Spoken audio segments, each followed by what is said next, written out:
republic for which it stands, one nation, under God, indivisible, with liberty and justice for all.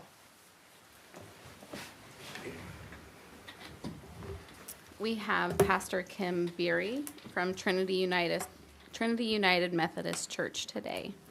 I invite you to pray with me. God of each moment, we thank you for your unwavering faithfulness. You are with us through life's storms, including the snowstorm that has descended upon our community. We ask for your support for our city workers diligently ensuing our safety through snow removal and their tireless efforts. Please watch over those without adequate housing so they may find warmth and safety. Guide our leaders today as they make decisions for the greater good. Grant them open hearts and attentive ears to lead our community wisely. Amen. We have no proclamations. Number 5, petitions, remonstrances, and oral communications from the audience. Oral communications from the audience. Please limit your remarks to 5 minutes and to items not on the agenda. Audience members may address items on the agenda when the item is discussed by the City Council. Is anyone here to speak in public comment? Seeing none, we will move to the next agenda item. Item number 6, consent agenda. I didn't see I don't have any questions on the consent agenda. I don't either. Looked it over, have no problems with it. Neither do I. Okay, looking for a motion to approve. I move to approve the consent agenda and authorize the mayor to sign. Second? Thank you. Richardson, Yes. Garza, Yes. Fast, Yes. Goss. Yes. We have no ordinances and resolutions. Item number 8, new business. A, update on the Woodie Seat project.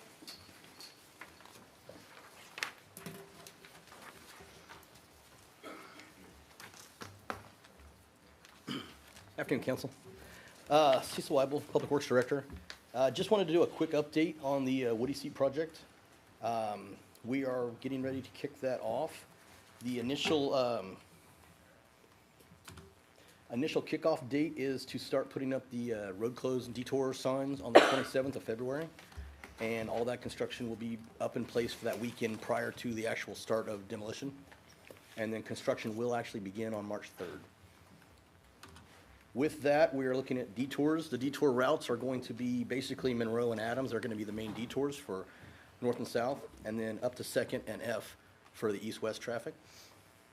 And all that will be signed, and everything should be up in place well before we start. So, and then lastly was the haul route. So material coming out of that's going to have heavy truck traffic.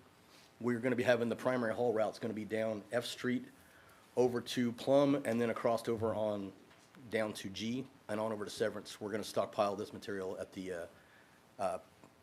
prison's yard. They've got some land there that we're going to stockpile this material.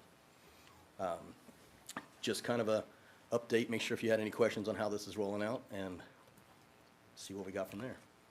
We're doing some improvements to Adams, correct? We are doing some. We're doing some light patching and stuff ahead of Okay. this. We had scheduled one bigger thing to do, but with this weather, I don't think we're going to get it done. We wouldn't have time to get it done and the concrete to cure before the deadline. So, and then the plan is after this is all over and done, whatever we beat those 2 roads up with, those are going to get scheduled to have some major work done after that. Very good, and we just might want to remind the citizens that you will have an exit. Woodie Seat will be open Yes. to Avenue F. Yes. So, So yeah, any southbound or northbound traffic out of South Hutch will still be able to exit at F, and northbound will be able to get on at F to go to South Hutch. So hopefully it'll be very different this time than everybody going over the Frank Hart crossing. yes. And that was because there was an additional closure of the other bridge, right, by the county? So it Yes. was just really unfortunate timing. I think the communication put out about the closures around Avenue A School were really helpful. And I got good feedback on those, so I would assume that there will be the same communications about these closures. Yeah. With the haul-away route, will you be doing additional street sweeping on that route to kind of keep things tidy? We'll keep an eye on it. We weren't going to dedicate a sweeper to go there every day, but we Right. will be keeping an eye on it. Okay. And we are requiring the contractor to also keep an eye on it since it's their material. And covering all trucks, Yep. which is required. Okay. What was the estimated time frame for this being closed for the detours? I believe we're looking at this is going to go until at least November, is the expected. But we had kind of gave ourselves a little window, and we were going to say until January of '26 was a hard deadline. Are we, if we monitor how traffic is going off Avenue F and we need to put temporary lights up, are we prepared to do that? Because that was a big concern in regards to traffic out of South Hutch. We were looking into some temporary stop signs on Main and F, maybe turning that into a four-way stop. We're still doing some research to see how that would pan out. But we haven't currently looked into any equipment for temporary lights. I would observe for a little bit before we make an investment or a Yes. decision on that. Yeah, no, I agree. Okay. All right. Thank you. Thanks. Thank you. Item 8B, development agreement for MIH grant between City of Hutchinson and Meyer Landmark LLC and affiliated organizations. Hi, Council. Dave Sotelo, Director of Strategic Growth. You have here one of our last steps of finally getting this funds to the developer for the MIH grant that we received from the state. So this is that last step of finalizing the agreement between the City of Hutchinson and the Meyer Landmark and affiliated organizations. So we received $650,000 in grant funding from the KHRC organization, and now we're at the point where we finalize that process so they can begin receiving their funds. The development agreement has instructions for both the city and the developer on how they are to be reimbursed for some of the costs that they have through this grant. Put some responsibilities on the city, some responsibilities on the developer as well. That's the final piece of this for now. And the developer is here in case you have any questions as well. So is it the final piece or is it the final piece for now? There's just a giving lot you a of hard time. pieces, but there's a There final have been. piece for MIH at least. Okay. Yeah. Well, and work has begun already, right? Awesome. What, let's put her on the spot and tell us how it's going. We call it standing at the podium, but if you want to say put someone on the spot, that sounds good too. Yeah. Laura Meyer Dick. Do you need my address too? Okay. Yes, we have started demo. They've been working since about the 3rd of February. All the windows have been removed. We had to have a company come in and do that because there was asbestos in the glazing, so that had to be remediated. That has been completed. They've done some demo, but it's mainly taking old tools, trash, lockers, safes, hammers, junk out of the building, and 400 pounds of pigeon poop. So we're moving along, but demo's probably going to take 2 to 2.5 months is what they estimated. So we're going to have a pre-construction meeting today, but we moved it. But yes, we appreciate your help, and Dave's worked really hard. We've had emails back and forth with your attorney, and I think we finally got a final draft here for the MIH part.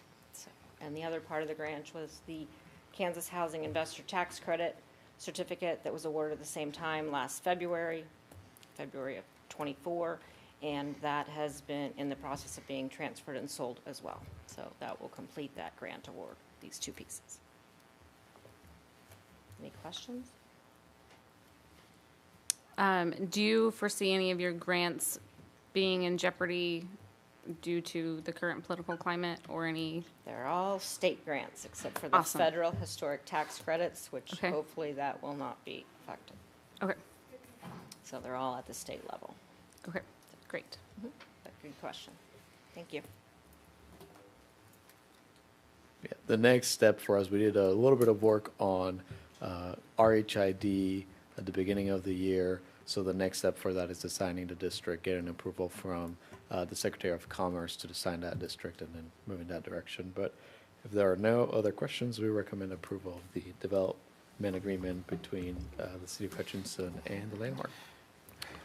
I'll move to approve the development agreement for MIH grant between the City of Hutchinson and Meyer Landmark LLC and affiliated organizations, and authorize the mayor to sign. I'll second. Richardson, Yes. Garza, Yes. Bass, Yes. Goss. Yes.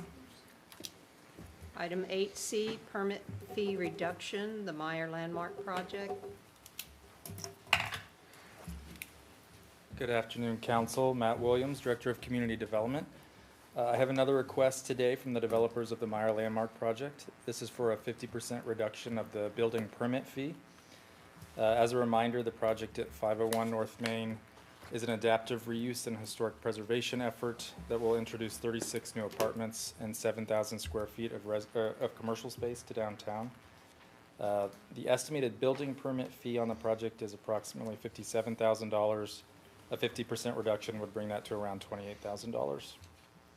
The developer's request is based on the project's unique nature, its reliance on a diverse mix of funding, and its alignment with the city's adopted plans. Several of the plans in our community are in line with this project. These plans identify the housing shortage in our community. They underscore the need for the reinvestment of older properties and highlight the importance of downtown housing to attract new residents and supporting local businesses. The downtown plan specifically calls out 501 North Main as a catalyst site and a prime target for public and private investment. The Meyer Landmark project directly addresses several of the community priorities by introducing market-rate housing, revitalizing a historic building, and reinforcing downtown as a vibrant residential and commercial hub. So staff is recommending the request for 50% reduction in permit fees be approved.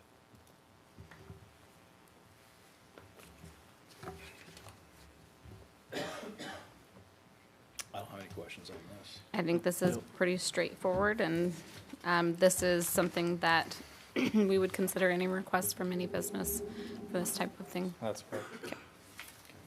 Well, I would move to approve the permit fee reduction for the Meyer Landmark project. I'll second that. Richardson, Yes. Garza, Yes. Bass, Yes. Magers. Yes. Goss. Yes. Item 8D, Memorial Hall proposal.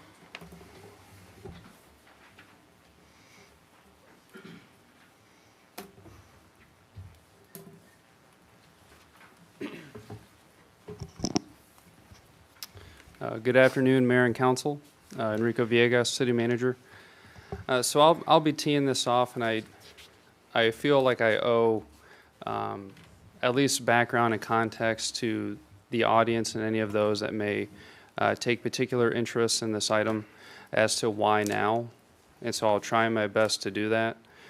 So in my opening, I'm going to at least divide this into two parts. And so for part one, I would like to take us back to around the time that I got here in order to balance the 25 budget. There were several things that in order to that required that in order for that to happen. One was the general direction to at least remain revenue neutral, or at a minimum, to keep the mill levy flat. So in order to do that, there were several positions that needed to be frozen, and so there were 5 in particular. 4 were paid for out of the general fund. There were new positions that were requested. Those requests were denied, some at least temporarily, so we can monitor the budget. And then there were other projects that were either going to be paid for with bond money or with cash. And then depending on when our bond payments were due, we kind of looked at some scheduling and then just moved those projects or just shelved them altogether. I won't go into all of them, but there were some key things that we had to do in order to get the budget to be flat. But in that process of me kind of going through our entire portfolio of our spending, I did take a hard look at our assets and liabilities. And so naturally, by doing so, and where our money is going, Memorial Hall became something that at least caught my eye. And so as someone being new at that time and evaluating all of the venues across the city that we have, or all of our facilities that we have, it made me question why have the sports arena and Memorial Hall. So it just seemed to me that they're maybe attempting to do the same thing. Anyway, those are just questions that I was asking myself. And so I still have not lost the drive to find ways to save the city money across all of our spending items, and you'll hear a little more about that tonight later on in the meeting on ways that we've identified, at least, that we can continue to save money, at least from a general fund perspective. So naturally, it's always with keeping the eye towards the health of our fund balance.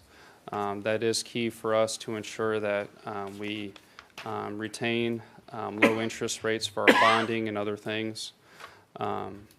And while I've been going through this process, I have been educated on that the last time that Memorial Hall was really kind of taken seriously as a subject was back in 2005, 2006.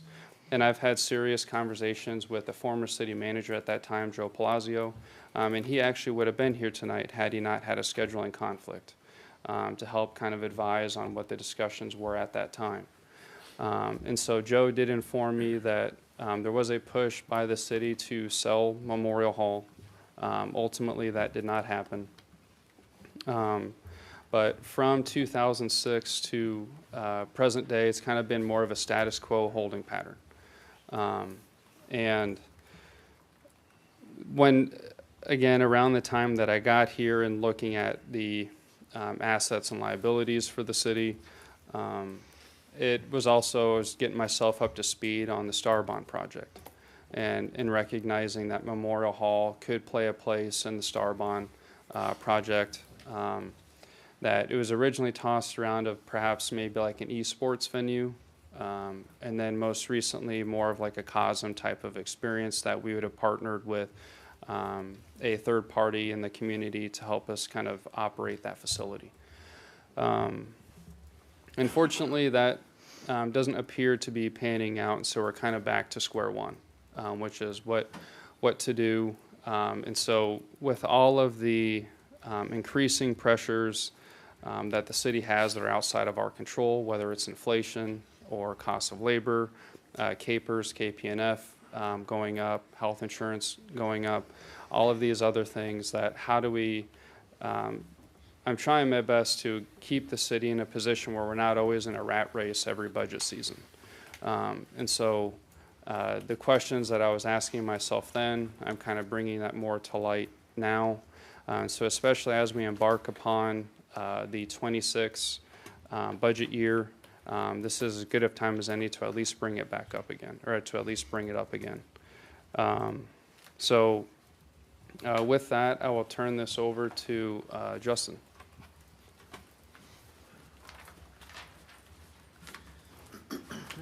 Good afternoon, Justin Combs, Director of Parks and Facilities. So I'm just going to walk you through a little bit about kind of current operations of Memorial Hall, and then share kind of a vision or an idea that we have for this space.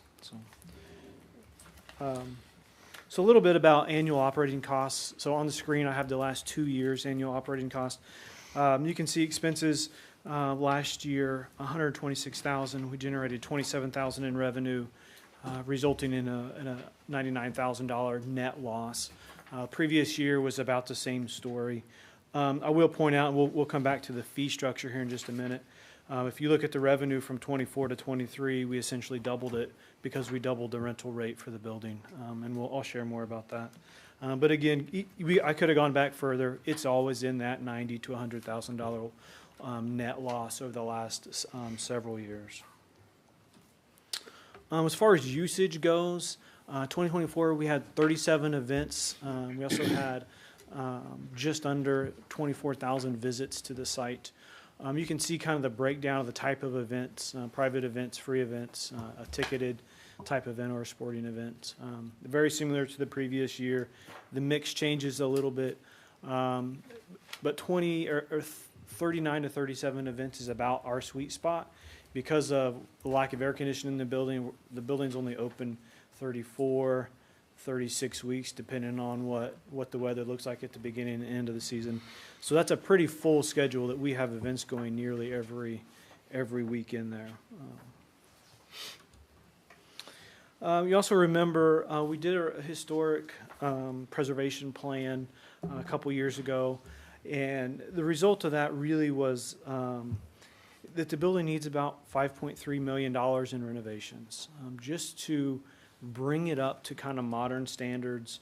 I know some of that's kind of hard to read, but the big ticket items are air conditioning, so $1.2 million just to condition the space, and then interior upgrades are also the other big one at a little over $1 million. That's just finishes and floors and that kind of stuff, just really bringing it up to what you'd expect in this type of building. But again, that total cost is $5.3 million. I do want to point out we were really light on audio visual in this estimate, so there's a likelihood if we go all in with a remodel that the AV piece is not considered, so that number could actually be higher than that if we really wanted to go all out with audio and visual. So I talked a little bit about rental rates. On the right-hand side, you can see that for what we call our standard rental, so that's a rental that does not include alcohol. It's $400 a day with a $100 deposit. If the event includes alcohol, but it's just being served and not sold, $650 per day with a $200 deposit, and then if alcohol is being served, it's $1,300 with a $400 deposit. Those numbers are about double of what they were a year ago, so that kind of, when we pointed out the difference in revenue, we got quite a bit of pushback by our repeat renters when we changed the rental rate, but obviously we didn't lose any events. We actually added a couple. On the left-hand side then, I kind of ran a scenario where if we modernized the building, so if we spent that $5 million, we were able to operate the building year-round. And so if we rented the building 3 days a week, which is aggressive, be 156 rentals per year. Below I have the breakdown. It's kind of what we historically see out of those three categories. And so then if you run the math on that, we could maybe generate, 90,000, the number there is 88.5 in revenue. But again, that would be after a $5 million renovation. What also is not being taken into account is if we renovate the building, our cost to operate the building is going to go significantly up. The electricity will, probably be 10 times what it is now for the air conditioning system. Heat will go up, just daily supplies, labor to clean the building. So even though we're getting closer to that $100,000 net loss from previous years, that's not accounting that additional expense. So the point of this slide is that even with all that, the building would very, very likely still continue to operate at a loss. I can't tell you what that number would be, if it would still be 100, if it'd be more, if it'd be less. But the moral of the story is we'd still lose money on an annual operation. So to get to a break-even point, essentially we'd have to quadruple the number of events or quadruple the fees, or some combination of the two. That's not realistic. Like we can't. There's just not enough days in the open season to quadruple the number of events we have, or to if we move our fees that much, nobody's going to rent the building. So just trying to paint the picture of where it's at, kind of financially. The building's going to operate. It has always operated at a loss, and very will likely will continue to operate it at a net loss. So I'm going to let Enrico talk about this kind of comparison that we did between Memorial Hall and a sports arena. Thank you, Justin. So to compare the sports arena to Memorial Hall, to provide scale, the sports arena is around 110,000 square feet. Memorial Hall is a quarter of that. In terms of visitations that we have, you can see the stark difference between the two. And then in terms of expense per visit, and that's just from O&M per visit, is how we kind of calculated that. We spent about $1.09 per visit and then $4.20. And so what is not calculated into the $4.20 or the $1.09 are the improvements that are necessary. So for Memorial Hall, if you include the $5 million into that, then the $4 will just escalate up. Whereas if you look at the sports arena, it does not need any substantial improvements. There are some things that we plan to budget in there, like to replace some of the roof, but nothing substantial in nature. But that's kind of the intent of this slide, is to just show scale. So.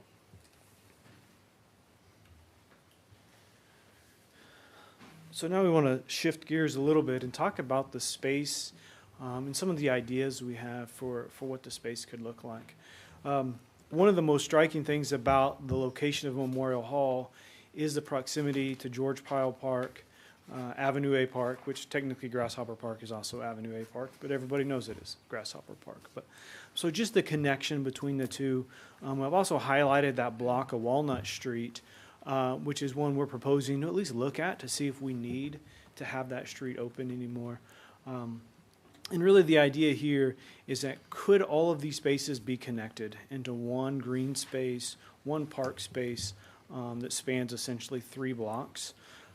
It's also worth noting that Cow Creek, and not everybody realizes Cow Creek actually runs directly under Memorial Hall, and so this might give us a good opportunity to expose it a little bit more and show people that for all these years when they attend events, they're actually standing on the creek.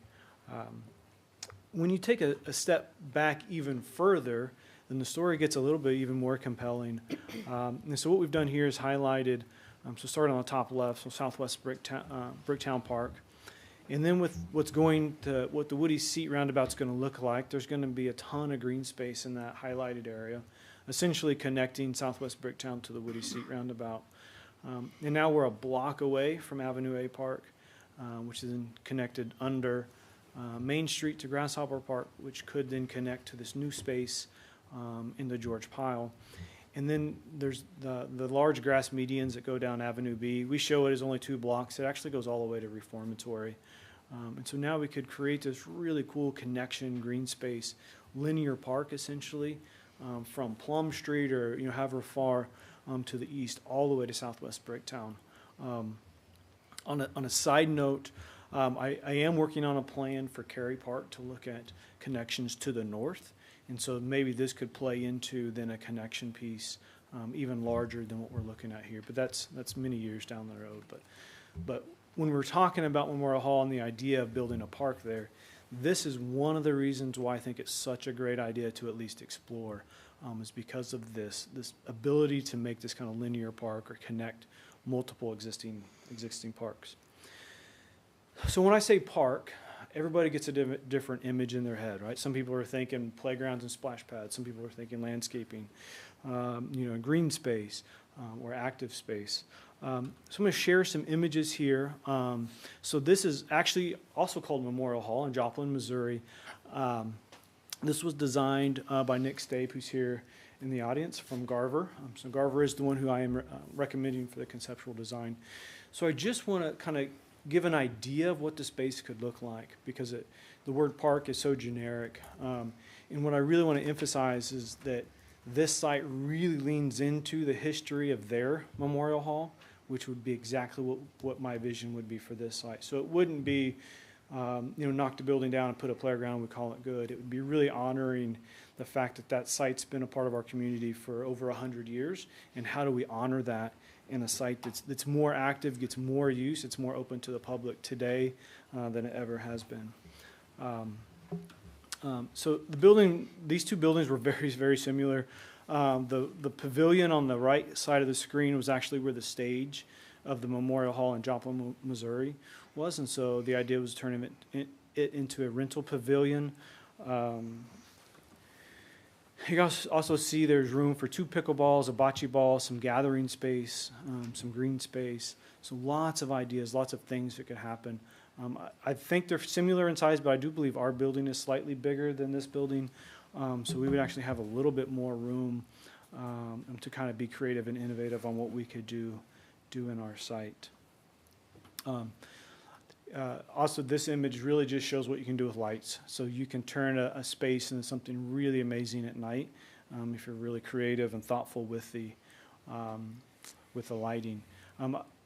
So the idea for this building is to keep that front facade. So I'd assume that's a very iconic look and feel for downtown Joplin, just like our building would be. Whether we would recommend we keep the front facade, I don't know. But the point is we really try to honor the building. So this image, these walls and some of this artwork is really playing off of the theme of the veterans. So there's a veteran organization that uses that facility in Joplin. And so they're choosing to honor that through these, through this artwork, through the series of flags. So again, very thoughtful design on the space and the history of the space. Here's just a top-down view of that, just to get an idea how everything works together. A couple lawn areas, some seating areas, bocce ball, pickleball. One thing that I'm really excited about, if we're able to explore this, is what does basketball look like? Memorial Hall has a long history with basketball before the sports arena. So, is there a way to incorporate an indoor or an outdoor basketball into a larger event space or something? We've also heard, we don't have a lot of dog park or rooms for dogs downtown. So could that be incorporated? Really the ideas are kind of limitless on what we want to do, and that's really the exciting part about this project. I want to throw out just a couple other ideas. So this one is more of a building look. This is also a project Nick worked on. This is in Alabama. So this is a new structure they built out of reclaimed brick, but it's always going to be open air, so it's never going to be an enclosed building. And really the point of this is just to show, I don't want people to get so tuned into one design. I think we have lots of times to talk about what the site could look like. So I just wanted to show a variety, but maybe if this feels like it honors a site better, where it's a little bit more enclosed feeling, would be another option. Maybe we could keep more of the shell or the skeleton of the building. So with that, I do want to invite Tony Finley up. Tony's going to talk about really how this plays into not just the Park and Rec master plan, but also the downtown master plan.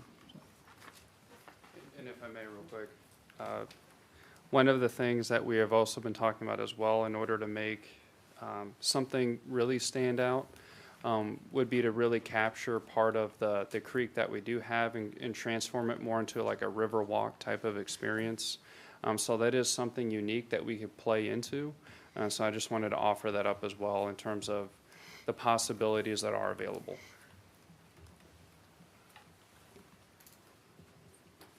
Thank you, Justin and Enrico. Hello, everyone. Tony Finley, Executive Director of Hutch Rec. Appreciate the opportunity to be part of the conversation, and I think that's important to note that this is starting a conversation of what to do with such an important piece of Hutchinson and relative to downtown. When don't envy your guys' job when you look at history and what that means for iconic type structures, the investment that it would take to bring this facility up and the operating cost. And then also what is public use and access and priorities of the public. All those things matter in this discussion. And I don't know that there's any wrong answer. We just have to kind of weigh the pluses and minuses of everything. From our point of view, from Hutch Rec, really just kind of want to talk through what the Parks and Recreation Master Plan, how it addressed this facility, and then items in the downtown Hutch strategic plan.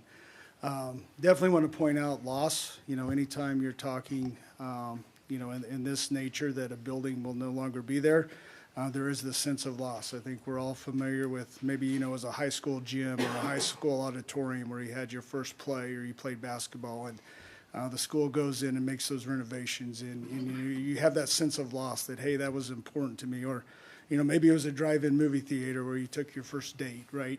Life is full of things that meant something at a time, and then as time moves on, the functionality of those facilities and the use of those facilities and priorities of those facilities change.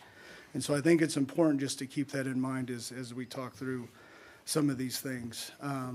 In relation to the Parks and Recreation Master Plan objectives, one of the objectives in there was to create partnerships to activate downtown. And that explains a lot of Hutch Rec's involvement in the downtown work in these types of spaces of how we can make downtown more active, bring more people down to enjoy that space. It also says to determine the highest and best use of the Memorial Hall site. As Enrico and Justin talked about, there's been many attempts. What does it take to make that site more usable? Is there something we can put in the facility that would generate the traffic flow that we would all expect from a tourism aspect or just a community aspect? As you know, Hutch Rec uses that facility quite a bit, and I'm very much aware of the challenges of the current layout, a lot of the unused space that is there because of lack of renovations, and just quite frankly, a bigger space than what's needed for a lot of activities that happen at Memorial Hall. Another item in there was add new community-wide cultural and special events.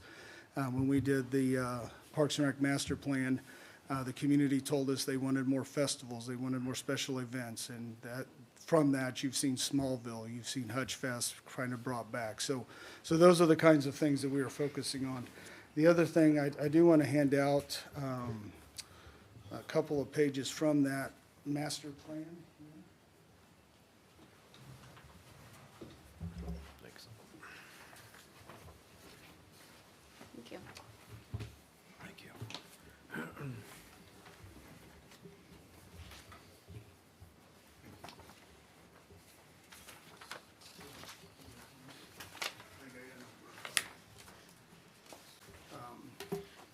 Of course, I handed out all my copies, so I'm going to go off my memory.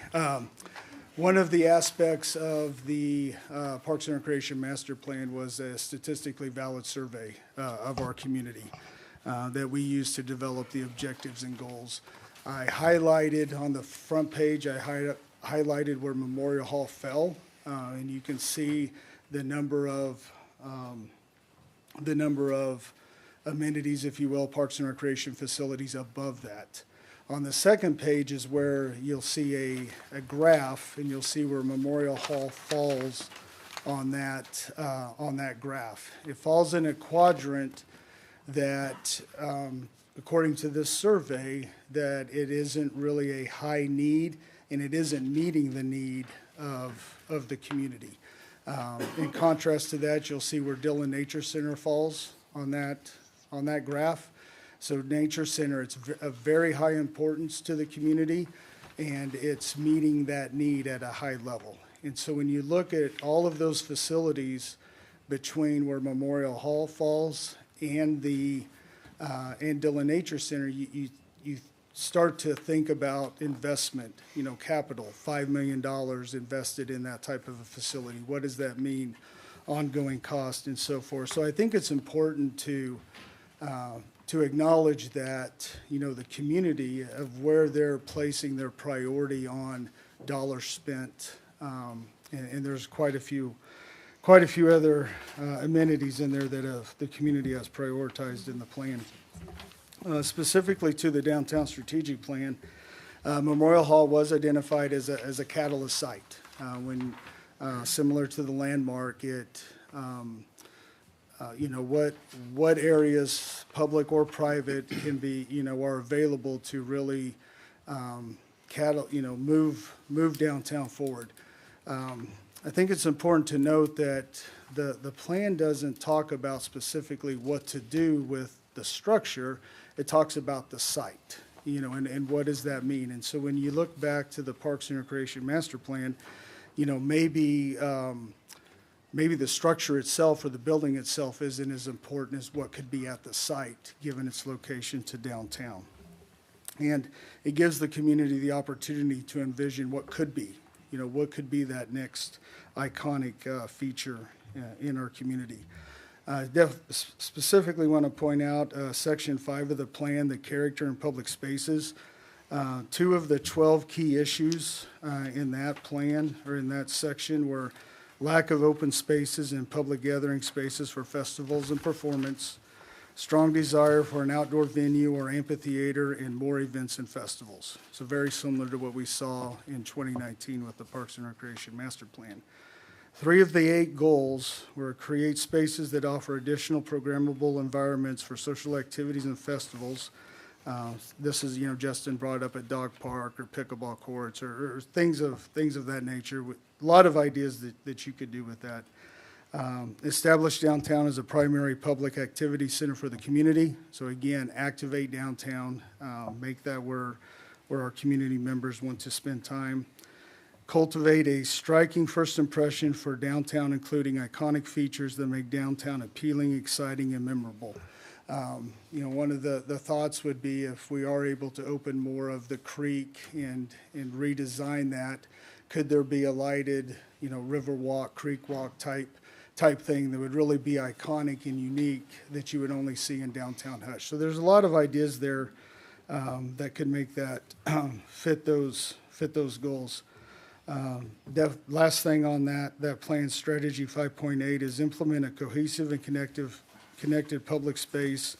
They called it a civic amenity block between Avenue A and Avenue B to cultivate an environment that welcomes activity and brings distinction to downtown. And I think when Justin put up the map there, you could kind of see how that civic amenity block would come together under this plan. So Hutch Rec is excited to be part of the conversation. We're excited to see where maybe the community, what they envision that this space could be. And I'd happy to stand for any questions. Thank you.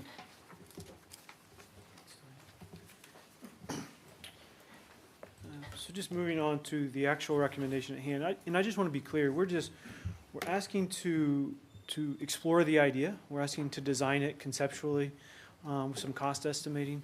We're not asking at this point to bring in bulldozers or anything like that. It's really, is this idea worthwhile? Is it worth exploring? We think it is, but we want to do that in an open and transparent way. So really, that's all we're asking today is just that to continue this conversation, to continue this idea.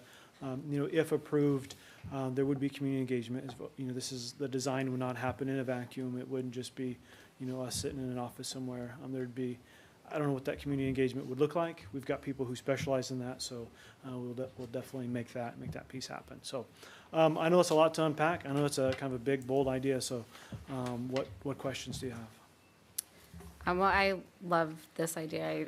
I think this is great, especially all of the historical and community considerations that you guys have put into this. The veterans, the sports, the way it's currently serving the community, the ways it could possibly serve the community, as well as zooming out and looking at the bigger picture too. So I'm excited to see kind of where this all goes. I'm trying to think here. Okay, so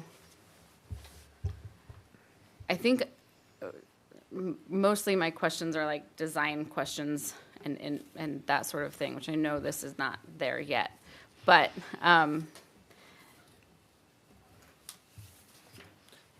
Nick's in the room, so if you have well, thoughts. and I think it's all just premature. I mean, like, how where would you tie in the veteran stuff and memorial and stuff like that? For this example, in Joplin, Missouri, the tie to the veterans is because it housed their VFW. Okay. So I'm not necessarily proposing that as a yes or no that we would do, Right. but just showing that as an example of what they're doing to honor the history of the site. And so what that looks like for our side, I don't know, whether it is a veterans theme or whether it's a performing arts theme or a sports theme, or they're all mashed together. So. Yeah, and I think Memorial Hall does represent so many different things to so many different people. I think of it as a performance hall, and this design I don't think hits that mark, but I think a lot of people would find value in this. I question the pickleball courts just because I question pickleball as a trend in general, but yeah, I'll let the rest of the council chime in too. And just to follow up on that, this design was for a whole nother community. So Right. this is just to get the image across of what it could look like. So don't get hung up on pickleball or whatever the individual amenity is. Right, and I know that there's a whole middle step missing here of surveying the community and finding out what would work. So where would parking be, assuming that there is some kind of event space here? Where do you anticipate additional parking? So there is the lot currently just north of Pizzacco's that we own, so on the south side of Grasshopper Park. I said that backwards, but you know what I'm talking about. Okay. And then there's also the surface lot that's just on the other side of the new, what is that building? It's an auto body repair, so there's a surface lot there, and then behind Hutch there's a building there. I mean, that's a block away from this site. There's also all the on-street parking in front here as well, And this would really connect into that parking lot south of Grasshopper Park. Yeah, yep. Yeah, that would be part of, we would look at, does the layout of that parking lot make sense? Do we need to change it? So that would be part of that design is, but would definitely want to keep some close by on-site parking for ADA stalls, those sorts of things. And that's an active alleyway behind. Yes, behind Anchor, yeah. Anchor. So we would have to make sure we can still get semis down that alley. So that parking lot may come into play for that. Yeah. I have a question. So I feel like we've got a cart and horse situation. We're going after a cart here.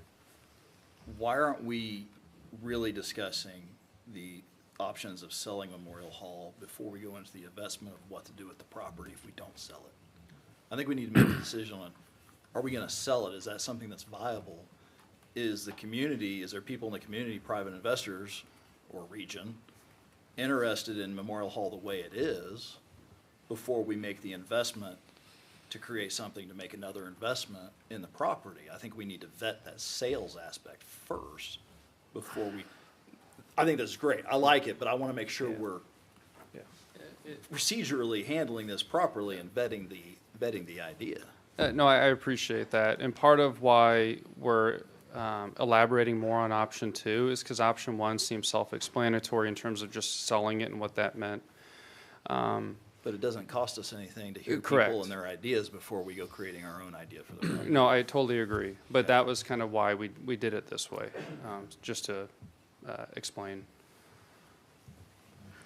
Well, I can mention why we tried to sell it once, and I was there. No one wanted to buy it. It was out there for sale, and we have no buyers on it. I think this is a great thing. Apparently what we're doing is not working. It's costing us hundreds of thousands of dollars every day just to have the doors open on it. And I think it's about time we start moving on.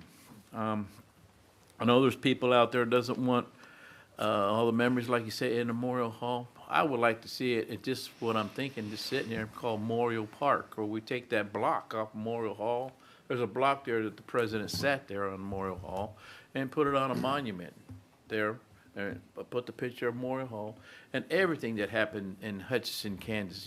Be called Memorial Park, where everybody walk through there and they come to different memorials to see what Hutchinson's done as a memorial. And that's just things coming off my mind. I think it's a great idea. We have to explore something and go on. But I know, I've been here as a council member and I worked for the city for 30-some years. I know we've been through this stuff over and over and over again. We fought for, the people fought, in which they should, about keeping Memorial Hall. But the people that sit on these chairs, we know it's costing us money. It's costing the taxpayers money. So, and it's going to help, in my point of view, it's going to help our sports arena. We went and spent a lot of money on our sports arena that don't be used that much. So, I mean, this will make the sports arena get busier, hopefully, and give us a new attraction in Hutchinson, especially on the south end of town. South end of town, we have a park or whatever, Memorial Park, whatever you want to call it, in the south end of town. It's going to bring business to the Anchor Inn. It's going to bring business to that restaurant there, the Italian restaurant there. That's a question I wanted to ask you. Isn't this park going to butt up against their restaurants? I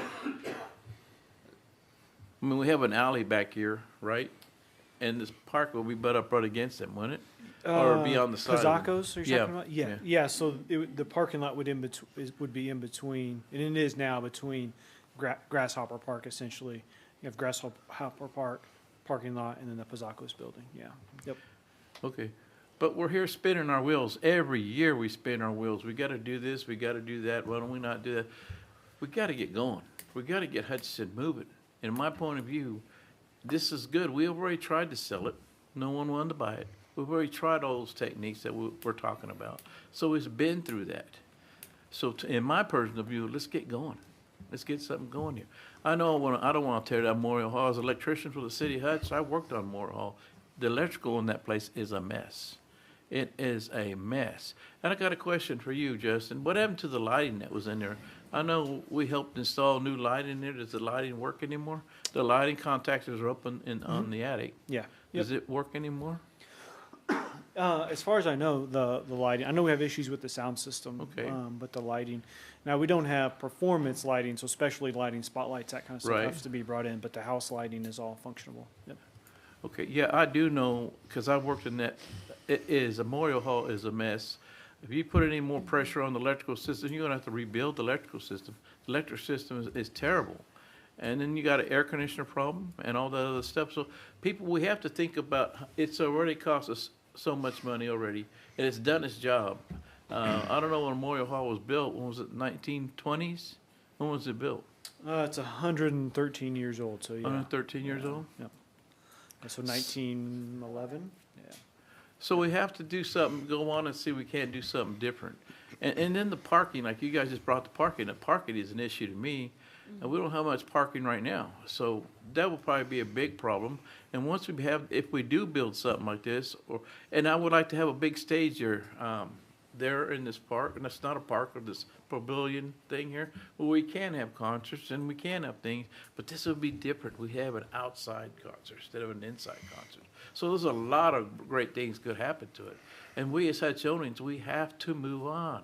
We have to get it built. We have to look at different ideas. Yes. One of the things that Tony did throw out there in terms of the festive style, to perhaps have like a band shell or something like that in order to capture more of that audience. Other options that were thrown out too in order to activate that space would be, could this be a candidate for a common consumption area where you can kind of walk around with a drink in your hand? A lot of downtowns do that as a way to just encourage more people to kind of get out and walk around. So there's a lot of options here, but the idea of the Memorial Park and what you're describing sounds kind of cool, I'll just be honest. But, I mean, I'm glad you're looking at this, Rico. I'm glad you're doing it, because we have to move Hutchinson on. We have to move it on. And so I would be in favor of getting the prints. I see there are costs on it. Let's get it going, see what we're doing. But I'm an old timer here. I've been here a lot of years, sitting here a lot of time. I didn't have gray hair when I started here. But I know when we tried to sell this place before, we've done a lot of stuff to try to not get rid of it, but try to get it going. At one time, we tried to hire a promoter to promote Memorial Hall. That didn't work. So there's a lot of things that have been happening in Memorial Hall in the last years. And I am for this, at least looking at it. I'm not saying I'm against looking at it. I'm just saying I think we should give it 30 to 60 days because a lot of people in the community they're not going to know about this until we make the decision today. And that was my next question is, does council think that there's a prudent time that we should list the property for sale or put out an RFP? I wouldn't say necessarily an RFP as much as, hey, the city council meeting, I think we're discussing that we're not interested in the black hole that is the money pit for Memorial Hall. We want to find a new use for it, either putting it out there for a private entity to develop it or own it, to do something with it, or look at converting it into a park. But we don't want to continue eating that $100,000 bill every year. Absolutely. I think that's the message we need to put out there, and then make a decision later in spring on if we invest in the design and move forward with the park. Well, I guarantee when this meeting's over, everybody's gonna know what we're looking at more. Yeah, that's what I'm saying, don't make the decision. I've got plenty to say, but I'm just sitting here waiting. I'm very concerned about selling that building. We sold a building very near there, and I'm not real happy the way that looks when I drive by it. Go ahead, Tony. Well, it's on the sale. So I would offer that you want to I understand the math of maybe unloading a building. I get that. but you're going to lose a public space that is very important to the future of downtown, whether it remained, the renovations that were on there and you renovated it and you tried to make the math work on that, or you do what was proposed today. Either one of those, in my mind, is better than selling it, because once you sell that, you lose the control of that and you lose the opportunity to do a lot of the things that are in the plans that have been surveyed by the public and what the community is saying is important to them. I understand why the sale was on there, but being able to be a city adjacent, I would recommend that you do not. Well, it doesn't even have do to that. be a sale. If someone came up and said, I'm gonna give the city $200,000 a year to operate this facility on a lease over 10 years, and here's what I'm gonna do with it, we still have That is control over it. why I'm not prepared to spend $18,000 if there's a small chance. And Steve, I don't know when it was last, seriously, talk's cheap. If we put out an RFQ to say, what can you do with this building?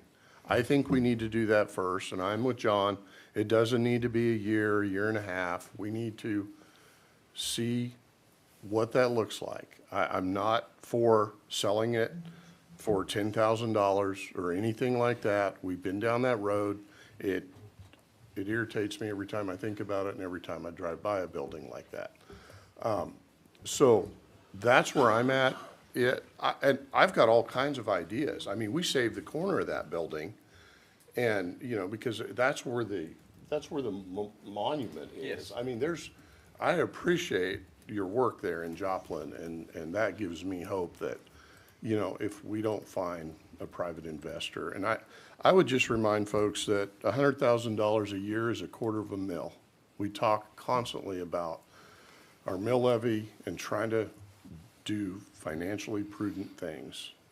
That's $250,000 that we spend on that every year. Well, we would still lose a lot of control, and to me, that's Tony's point, that this is, he mentioned it and everybody mentioned it, with the downtown master plan, this has been identified as a catalyst piece the same way as the Landmark building. And if we lose control of this, not only does everything that the city could possibly think of to do with that space goes out the window, but it really puts our master plan in the hands of someone else. And we would have some control in terms of approving construction plans. Yeah, Right, if we do anything. But I think every unsuccessful master plan back into the history of time has a turning point that you could point to and say, this was the thing that if we had done differently, our whole entire trajectory of our plan would have been different. And to me, this feels like that situation. And I know that's kind of a heavy thing to say about something we just are seeing for the first time. I have no problem tabling this and bringing it up again and allowing more public comments. Obviously, people couldn't make it here today. But I think it's important to consider that this is the big picture. Selling the building is an option, but I don't want to give up the control of what we see in this space. The thing that's unique about this space is right now it's being used as a community building for our community. But we are saturated with options of community buildings for But the community. and if it's turned into a park, it's a community gathering for the community. There's still an opportunity if someone wants to, if the right opportunity came up, it could be a regional attraction for downtown. It's not being utilized that way now. And the reasons it's not being utilized is because of the investment the city would have to make that happen. I'm just saying, if there's people out there within the next 30, 60 days that came to the table and said, here's what I'm gonna do with it, here's the clawbacks I'm gonna put into it to make it work for the city, it's worth listening to. I won't say you're wrong. I feel like everything has a price, and every developer knows who owns what. And if somebody truly had their eyes on this property, they would have approached the city by now and made us an offer. They would have recognized it's an underutilized asset, and they would have said, hey, here's our something to even just consider. And to my knowledge, that has not happened in the history of the building. So we have not opened up for public comment. Yes, please come. So as you know, I was, the catalyst for the downtown master plan and started it. And just to remind you, Memorial Hall wasn't included in that study as to what to do with it because you guys were doing your own study and of how to upgrade it. And I guess I was kind of shocked when I saw this on the agenda because it is a pillar to our downtown master plan, and to just have it thrown in there. I mean, I love the park. The park's a great idea, and I think it was, be a great addition to downtown. I think there's a few other buildings that are in worse shape that might be a better spot for it. But, we have a technical committee that's, in fact, next month, we're gonna have a working session about underused buildings and what could we do with it. I guess I would ask time for that technical committee to collaborate and brainstorm. We just found out that the plan that was gonna happen, thought was gonna happen, didn't happen, and we really haven't had time to regroup. And, we could go back to Olson and ask them, hey, if, what would be key here, and then look for investors to come put that there. A historical building, there's not very many left. And when you go to Europe, they still have all their historical buildings. And we've got 2 at either end of the city, and that's kind of what they drew the master plan on, is that building and, how do we utilize it better? I know the city wants to get it off their hands, and I totally understand that.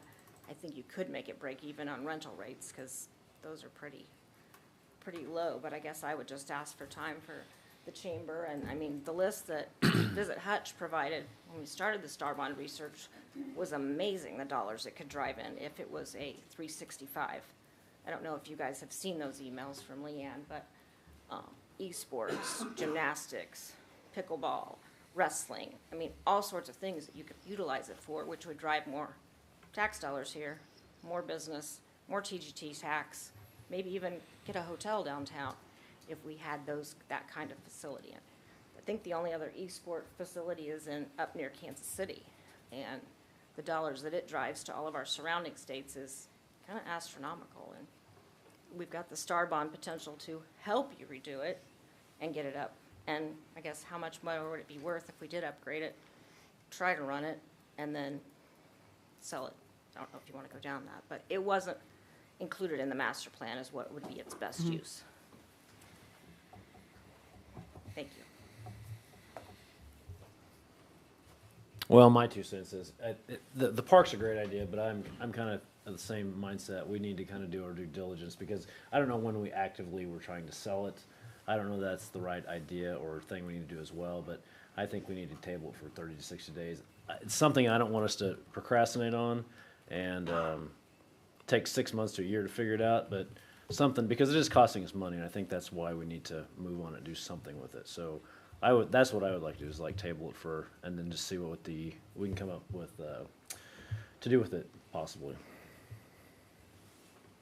I think in another part of this discussion, there seems to be, and I know that Memorial Hall isn't just really another event center, but there's been a lot of event centers pop up over the last 5 years. Seems like we're kind of in competition with that, too. I would like to see us make an honest attempt to see what a developer would be willing to do and slow the roll just a little bit. I would love to get it off of our roles as a city, as a city asset.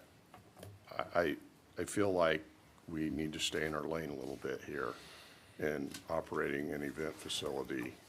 I think it's very different. This facility is very different than Cary Park, the thing we rent at Cary Park, the thing we rent at Rice Park. Those are much smaller, much more manageable. So that's where I'm at. That's where I'm at. I agree with you. We need to just not drag our feet, but give a chance here to see if we can get some interested parties that would be, that we would be comfortable with saying, okay, this does fit into our plan. Yeah, I completely understand and appreciate the comments, but I would also just advocate that if we're going to entertain offers to purchase the building, it might make sense to continue down the path of getting a conceptual design, just so we can see what the options really are. Because right now we're basing our idea of the park off of something designed for Joplin, Missouri. And so there is a cost. There's an $18,000 cost. That's a real cost that we could, at the end of the day, if we end up selling the building, we could lose that $18,000. But it might be worth to be able to see them kind of side by side. Option A, selling the building. This is what that looks like. This is who the investors are. This is what their business plan is. And option B is this park that could be activated in all these other different ways. If that would be beneficial, because eventually this is going to come back, and it's going to be a decision you guys are going to have to make. So just, I understand I do like could that be a idea. waste of money, but at the same time, I want to make sure you're as informed as you can when you make that decision. I like that idea because it gives the residents the ability to make an informed decision of both sides of the coin.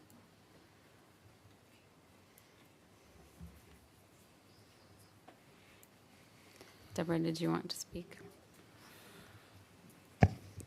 Thank you for allowing public comment. And clearly, the three gentlemen that have presented on this have put a lot of thought and work into coming up with a proposal of a plan, which I think is we should applaud creativity and also ways that the city needs to look to cut costs. That clearly is what's driving this movement. A couple of things looking back in time, because I know, Mayor, you said you weren't really aware of any proposals that had looked at repurposing of Memorial Hall. And I want to take us back to a time about 3 to 4 years ago. It was prior to the inception of the downtown master plan. We actually did entertain a meeting with, at the time, Hutton Construction. Hutton had been here. Mike King was working for them at the time. They were actually looking at a redevelopment concept of a building in Salina that's very similar to this. And as they started looking at the project in Salina, they also wanted to explore, could Memorial Hall be a similar kind of conversion of a historic building? And their view at that time was also looking at esports. I'm not going to say that esports is the be-all, end-all savior to these buildings, but it was something they were looking very closely at and wanted to know, would the city at that time entertain sale of a building for a purpose like that, or a partner developer. Obviously, a lot of the players at the table have changed, and so that is past history, and Mike's moved on from Hutton, and I don't think Hutton is still looking at that particular opportunity at this time, but it was an example of an opportunity that came our way to look differently at what we could do to repurpose a historic building. I know that Leanne Cox put a lot of time and energy into looking at what is the opportunity for esports, for example, of a way to repurpose, and what was the market potential of that. As a growing sport that doesn't currently have a venue here, and there aren't very many venues in the state of Kansas that can entertain that kind of a tourism amenity, so it was an appropriate kind of reuse. Since then, we obviously embarked on the master plan, and Olson Studios looked at our downtown through their lens. They made a lot of recommendations. Tony pointed out some excellent recommendations that they did make that are about creating entertainment spaces in our downtown for people to congregate. This area was pointed out as one of those, but it was really about closing the street and creating a festival district in the street. I don't think it went so far as to talk about tearing down Memorial Hall. However, it was really a catalytic site as an important place where people congregate in the confines of downtown. So it definitely deserves attention and look through that lens. You could find equally as many places in the downtown master plan where it says preservation of historic buildings and reuse of buildings is a priority in the plan. So there's some school of thought, create outdoor entertainment spaces, but there's also a real lens of preserving what we have. You can't replace built structures today for the same dollars that you built them, or even for what you're maintaining this for. So if you look at just purely the construction cost of facilities, there is some potential in this building. So I have to say, I would, like Laura, we were a little bit taken aback when we read the packet Thursday and said, okay, let's look at this through different lens. I did reach back out to Mike. He's no longer with Hutton, and he doesn't have the same look at this building as he did then.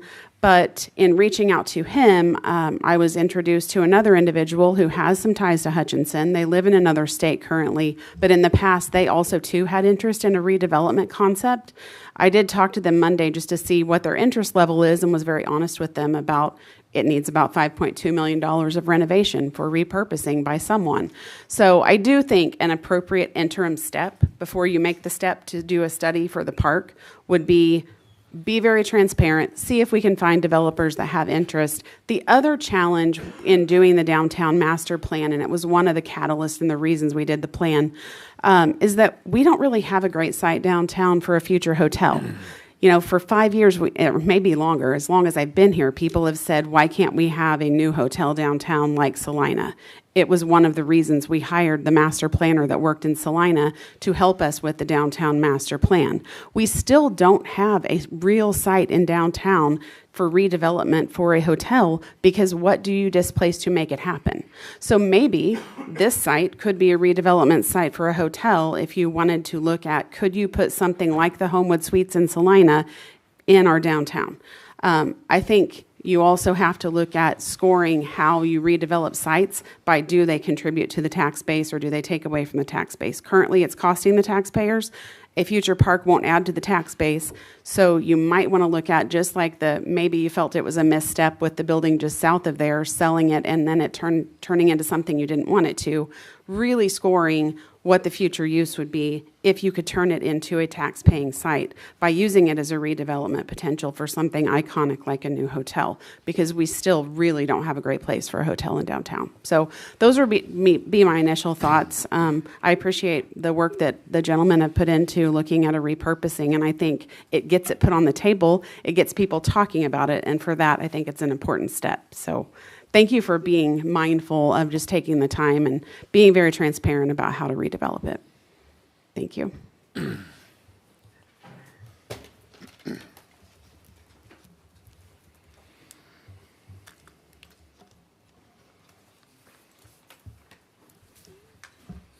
Just a few comments to make. That I think in terms of being taken aback by, oh, what is this? I'm just reading this. I would add that it's the most fair way that everyone is hearing this for the first time. Mm-hmm. And I think it would look like we're playing favorites if we're letting people know, hey, this is going to be on the agenda, this is going to be on the agenda.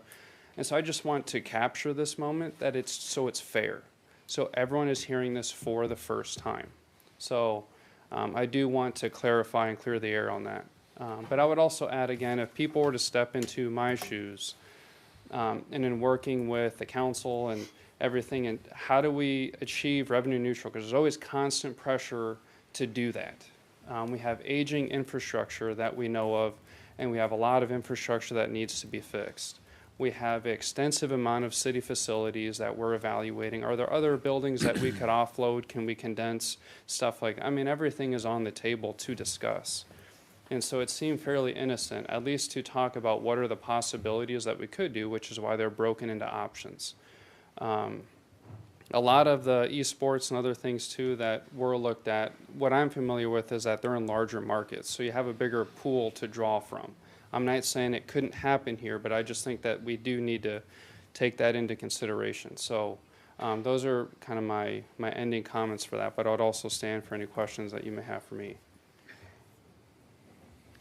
Not a question, just more comment. I don't think anyone's pointing fingers and saying this isn't the way to handle it. I think we're all cognizant that we're going into budget season. There's going to be a lot of discussions on how money is spent, and this is one of those things that's just been an albatross really for years. And so yeah, let's deal with it, but let's deal with it in a way that 5 years later we can look back and say, hey, we properly vetted how. No, absolutely, and we want to give this a fair shake. And if at the end of the day we can sell this to a group of investors and they can turn it into a taxable entity, that's great, and I think we win. But if that's not the case and we can repurpose this site with a river walk experience or something like that, I think we still win. So I think in this scenario it's still a win-win regardless of what we do. So I do want to offer that. Well, I would just say I've seen enough today that I know what it could be. I don't need to spend $18,000 right now to see all of that. I think we need to go down the path. And if it goes kind of how I think it's going to go, we're going to be right back here in 90 days awarding this contract, and we're going to come up with something. I don't know. I mean, I am all about history, historic buildings. You know, I wish the Woolcott building was still here. The older I get, the more I'm interested in this stuff. And so it's a struggle for me. I mean, I didn't want the fire station to go away, but looking back on that, that, we could have had a hotel there had we owned that and the parking lot beside it. We owned Memorial Hall. You know, there could have been a hotel there. We could have used George Pyle Park here for parking or whatever for a hotel. You know, those are the kind of thoughtful things we need to be doing at this point. And to your point, I think it is very thoughtful to, you know, see, to not get out of our lane here, but I feel like we ought to just take a minute and see if we have somebody interested. That's where I'm at. You don't feel like the market already has lots of empty buildings for sale or potential empty buildings for sale, or? I don't think we have a building like this for sale. Well, yeah, absolutely not, but You know, Deborah just said there was somebody that might have been interested in it, and at the time, we weren't interested in selling it. So I think we give it 60, 90 days. That's where I'm at.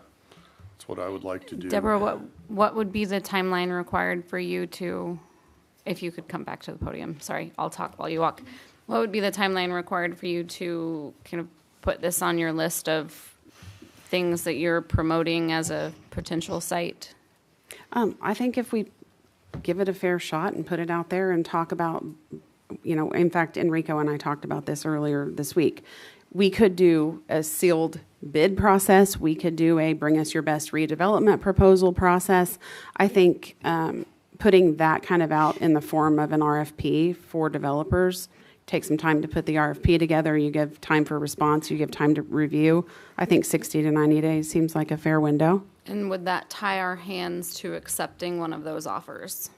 No, I mean, you could put in your RFP that it's not going to be contingent upon that you may not award this, but Well, I mean, you if could there's- ask if for we go- development proposals. It Right. doesn't mean that you have to select one of them. Like if we go through that process and then let's say there's public outcry that says we don't want anything other than something similar to what we saw on the slides, and then we change our mind to go that route.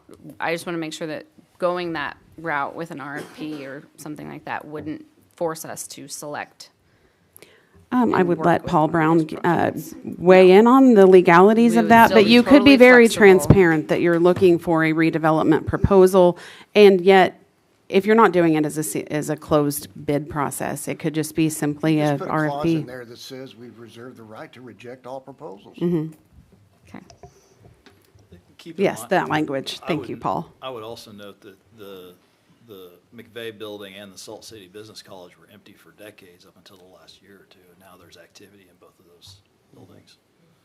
So when Mr. King was looking at the Memorial Hall, those two properties were completely vacant as well. So there's a little bit of activity going on along A Street right there. Maybe that's enough to create more interest in Memorial Hall for some use. I think whatever you do, obviously this corridor and the demonstration of, you do have green spaces surrounding it. It's clearly needs to be in keeping with places that people congregate. And I do think that you're well advised to look at closing Walnut because it creates that festival district area, if that's possible with whatever the redevelopment proposal is. And as Laura said, Olson does urban planning in a lot of places too, so if we need to bring them back to the table to make some really specific recommendations, they were not asked to look at reuse of Memorial Hall because there was an entirely other study being done at the time about that. So, but I think you're right. 60 to 90 days seems like a reasonable open window.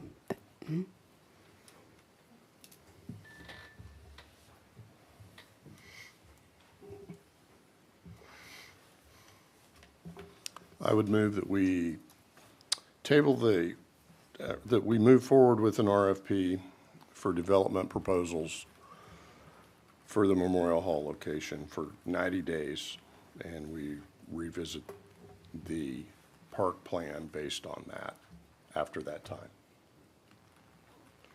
Is that a specific of enough action, or do you just want us to table this and give staff time to bring us an RFP? Yeah, what's staff comfortable with?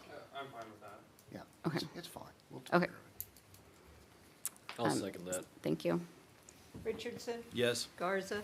Yes. Fast? Yes. Megers? Yes. Goss? Yes. Item 8E, update of the 2025 residential street maintenance.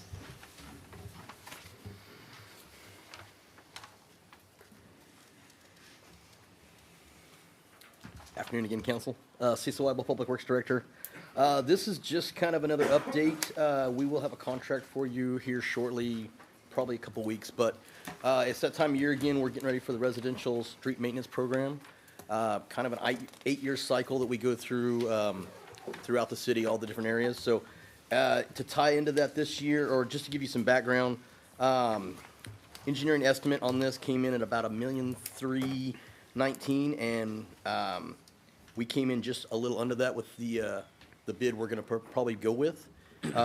Circle C has been doing this for the last 8 years with the city. So, and they came in as low bid as well, again this year. Haven't had any problems with their work. They do. So we will be having that contract ready. We're just vetting a few last minute things on that contract. With that, we wanted to touch base that we are also working towards the sidewalks program and stuff. This year kind of came in, we weren't quite ready to tie the sidewalks directly into this year's cycle. It was already in place for the 25, but we're already going to be looking at the 26 area, and the repairs and stuff needed for that area will happen this summer. Engineering is already out looking at those areas and getting a list put together. So that 26 cycle will be more south end of town.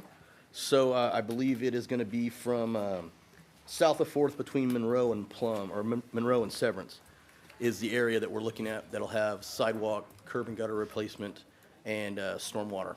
Can you say that again? South of, say the address. South of 4th between Monroe and Severance is the locations we're looking at for 26. We do have some sidewalk repairs and stuff that will happen in 25.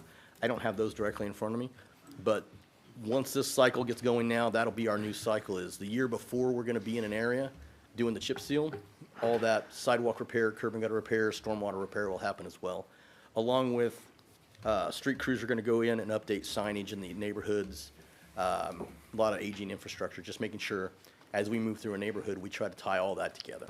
So just kind of wanted to give you an update on that and see if there was any questions you had on it. And we still have commitments from the 2024 sidewalk project to complete, right? Okay. Do you know how many projects or feet or? Not off the top of my head on this one. Okay. I actually was going to have Justin come and do the presentation for this, and he has kids at home today, so. Yeah, sorry about that. Kind of dumped last minute, so I'm scrambling a little. But. They'll be home tomorrow too. Yes. And so the 2025 sidewalk projects, are those the same, determined the same way as the 2024 projects?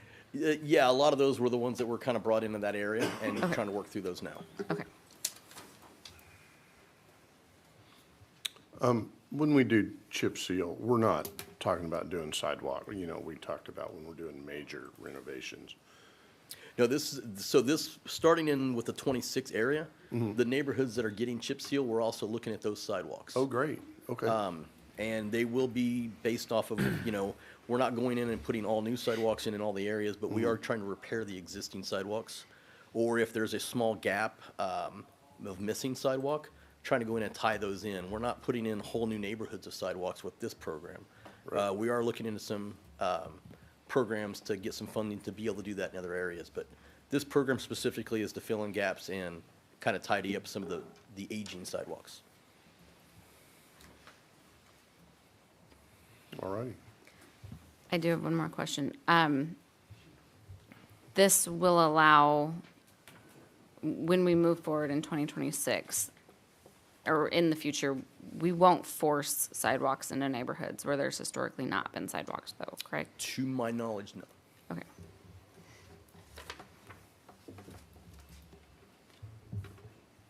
All right. Thank you. Thank you. Item 8F, zone change request.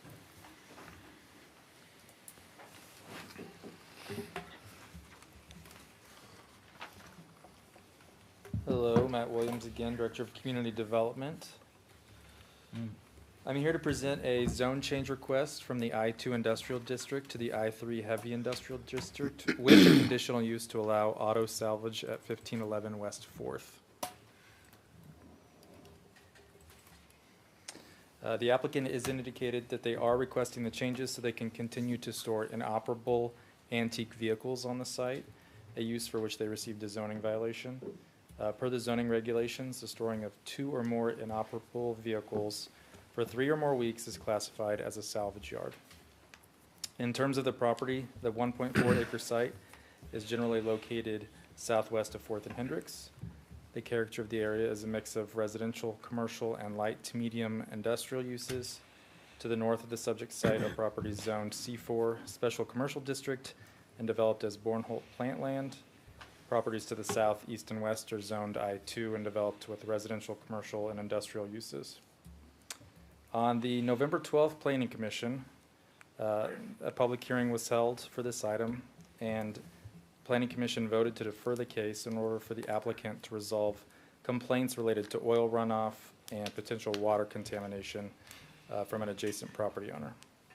On January 14th, the Planning Commission heard the case again and voted to defer the case to January 28th, when a 7th Planning Commissioner would be available to help vote on the case. And on January 28th, the Planning Commission heard the case again and voted to deny their request per staff comment 7-0.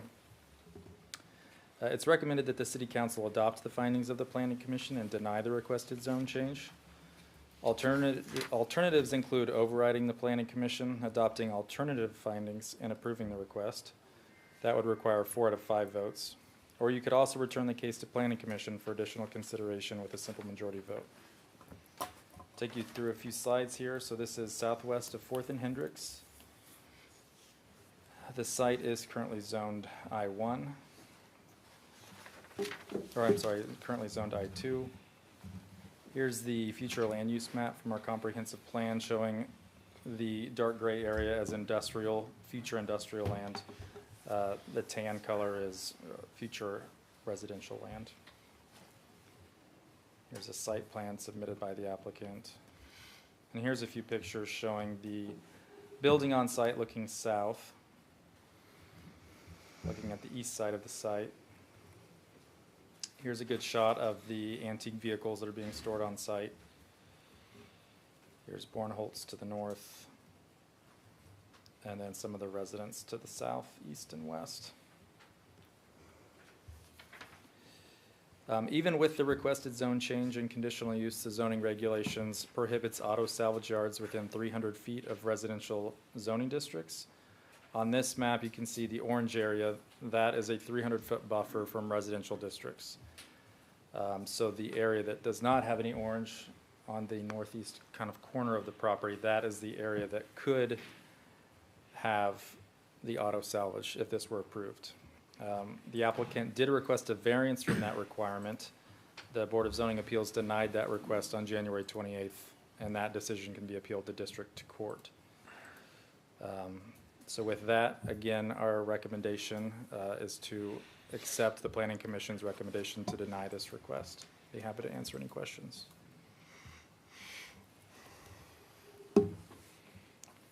For me, the amount of detail that you and staff and the other committee have put into this report makes it a fairly easy decision.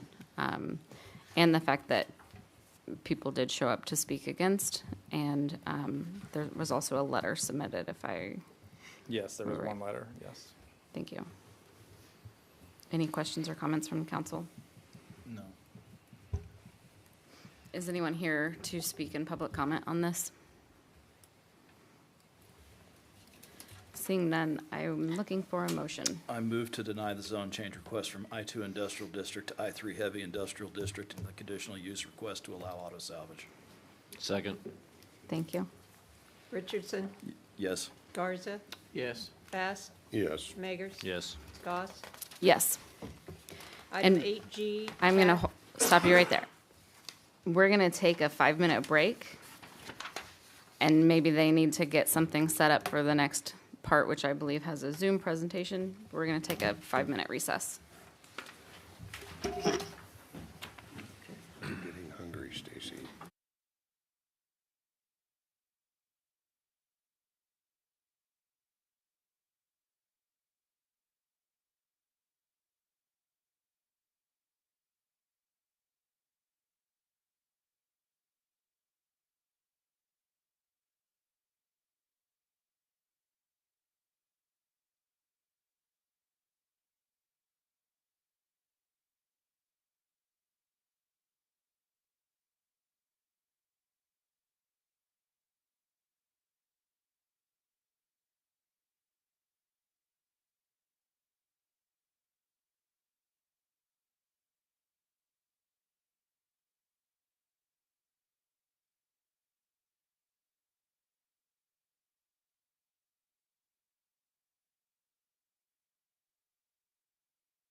the time was kind of a tourism task force that was convened a few months ago.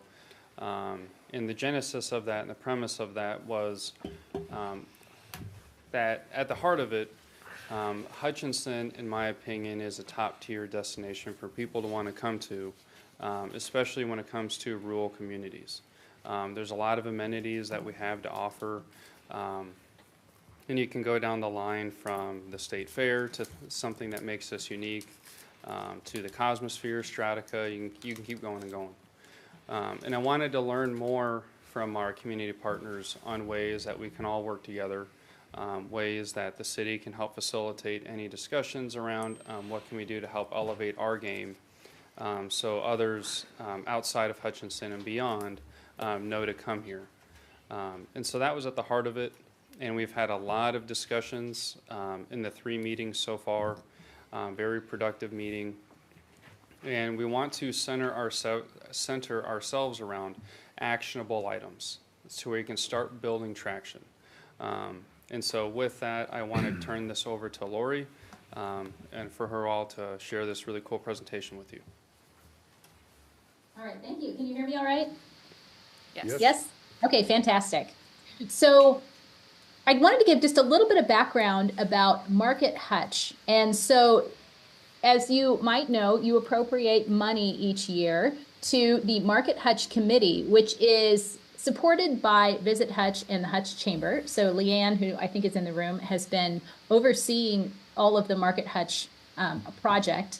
And then a couple of years ago, they selected us to be the agency. So that is how I ended up here. And we have several other clients in town, like the Kansas State Fair and some of the other businesses and attractions that bring people into town. And so we have kind of some of that background knowledge and try to stitch everything together in the background.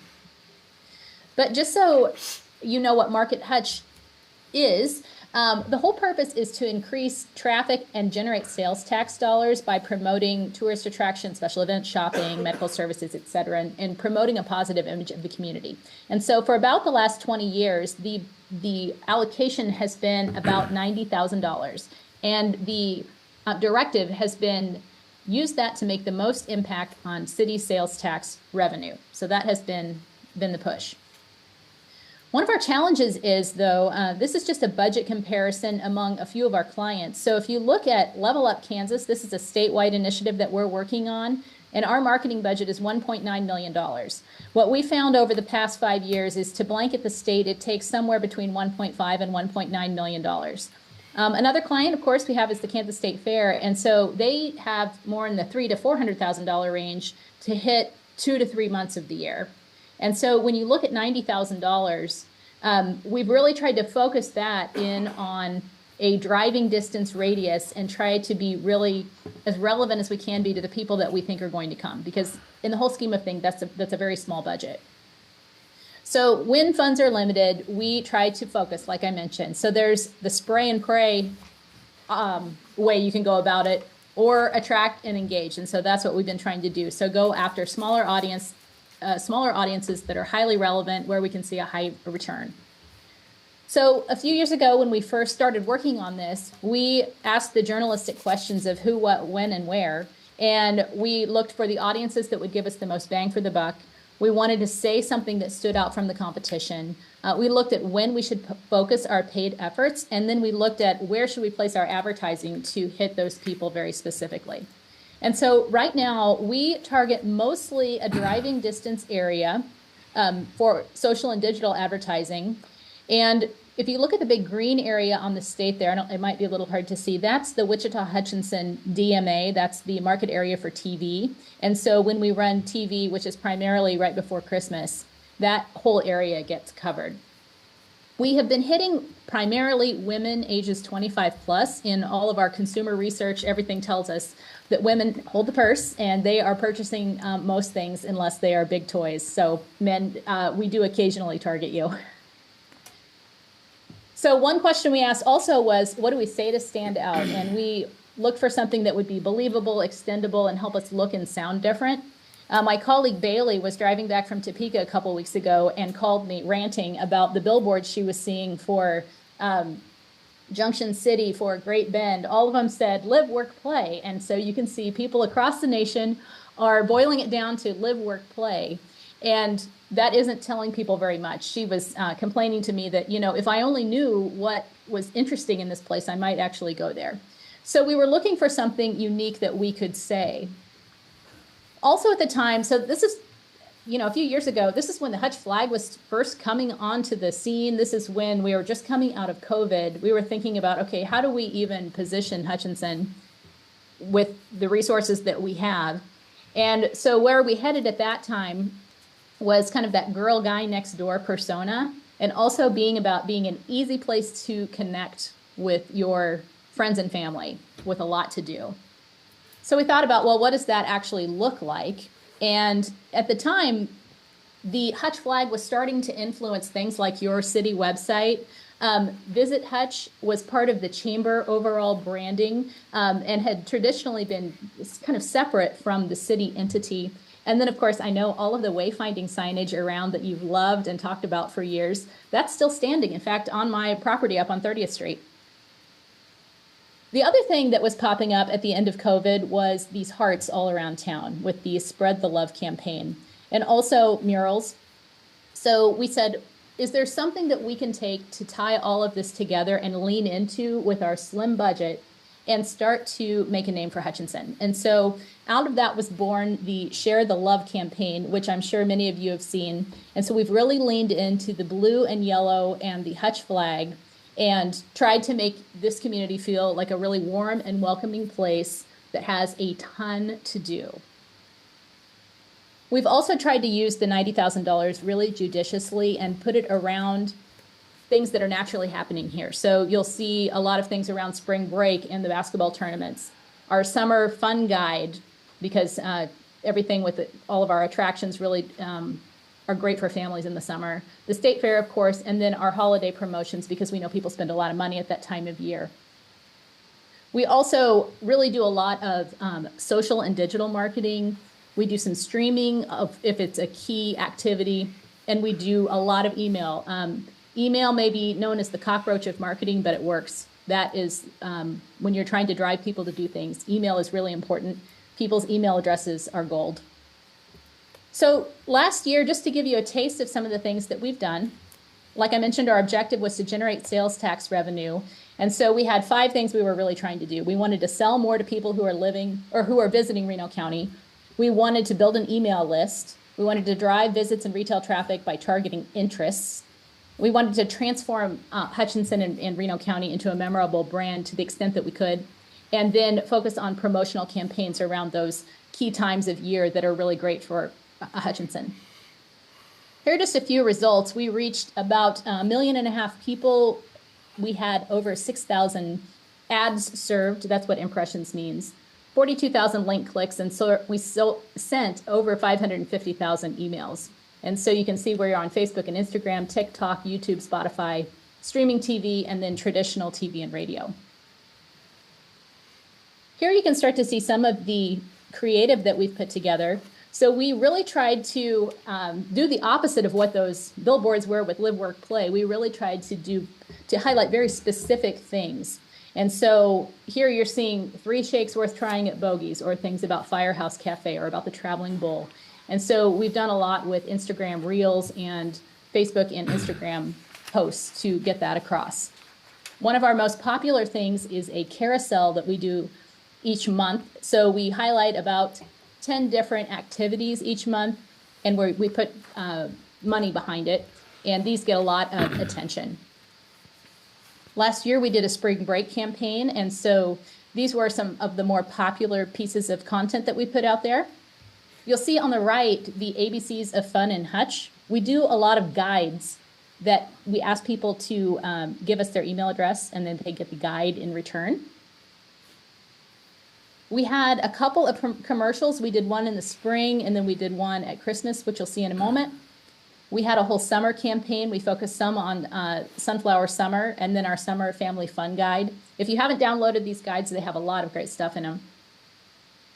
We focused on family fun. The one on the right, the best Airbnb stays in Hutchinson, is actually one of our most popular reels, and we just keep running it and running it.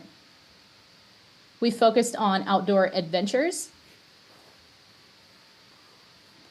Here's a bit from our holiday campaign. Again, we had another fun guide. We had a 12 Days of Christmas giveaway. And then we had various holiday gift guides. Some TV commercials here too. So that's just a really high-level overview of the things that we were doing last year. So the question we have been asking, and I think this is what Enrico has been asking also in calling this task force together, is, what's been missing? And when we at Bowercom thought about this, number one is business and attraction eagerness to participate and coordinate. I think the Market Hutch Committee has been around a long time. It's been around a little over 20 years, and over time it's just become kind of less interesting to participate in. And when we put the call out for, hey, do you have offers or promotions or things that we can use to draw people into your business, people just don't respond very well. So I think pumping some new life in here will help that. Consistency and look across the community. I think everybody has known that's been a problem for a while, and that's something that we are trying to solve kind of, in this meager budget. We're also working for some things on the city, as you know. We've been missing funding to go beyond a 90-mile radius. I mean, truly, you can only hit the neighboring counties most of the year and then maybe a little bit more at Christmas. And then another thing is just the pursuit of truly big ideas. When you have a small budget and you know that's all you're going to get, sometimes it stifles creativity. And so I think we have an opportunity now to pursue really big ideas together. So some possible next steps that we discussed last week at our task force meeting, we were looking at a few things. So there are some short-term quick wins and planning that we can do. In the medium term, we can work on visual consistency across the community. And so, when you see something, you say, yeah, that's Hutch. And then some special projects that could launch maybe in the next 6 months. And then long term, what are some big magnetic ideas for 2026 and beyond? So here were just some initial ideas that we're pursuing. One, short term, we're calling it Hutch Madness, related to the tournaments, of course. Medium term, looking at wayfinding signs and an ambassador program. And then long term, maybe something like a traveling exhibition.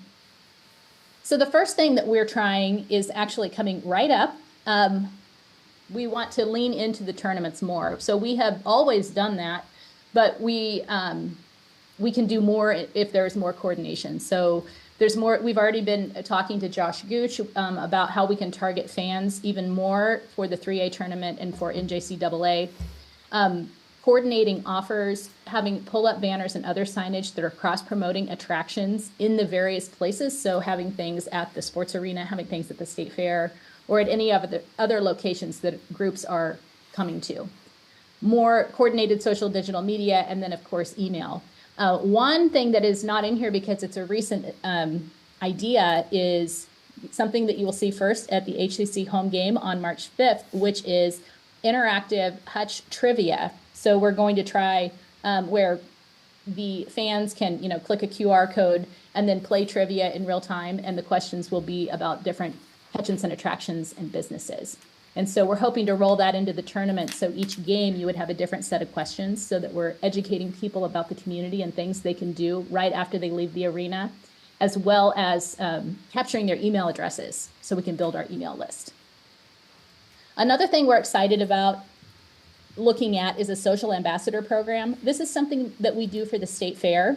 We had for the state fair about 40 to 50 ambassadors last year, and essentially they get rewards for creating content about the fair or sharing out content that we have made for them.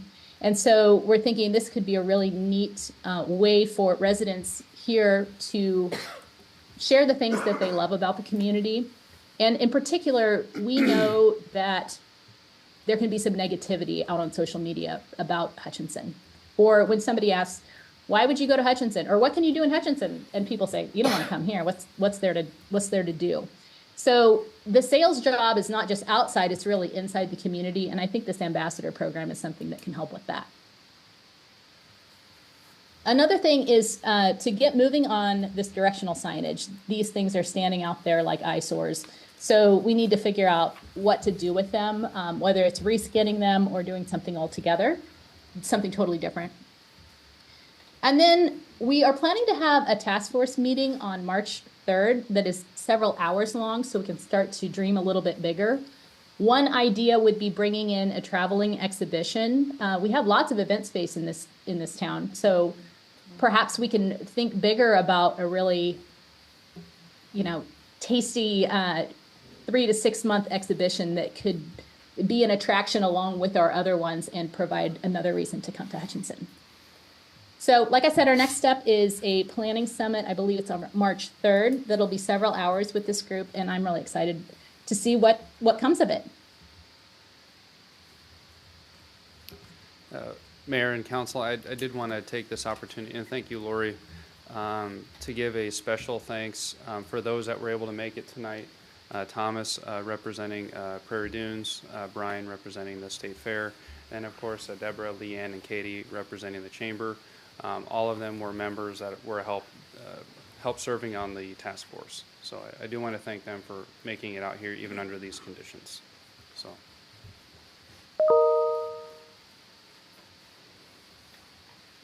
No action item for this, just giving you an update on all of the things that we're exploring. Hutchinson is worth trying to do something for. And I'm really excited about all of the ideas that we have talked about and other things to create a sense of community pride or community spirit. What would it look like to have street banners along K61 when you enter into Hutchinson?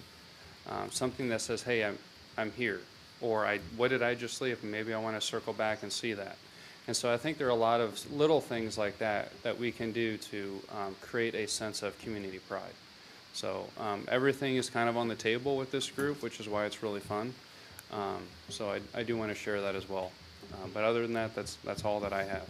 So thank you.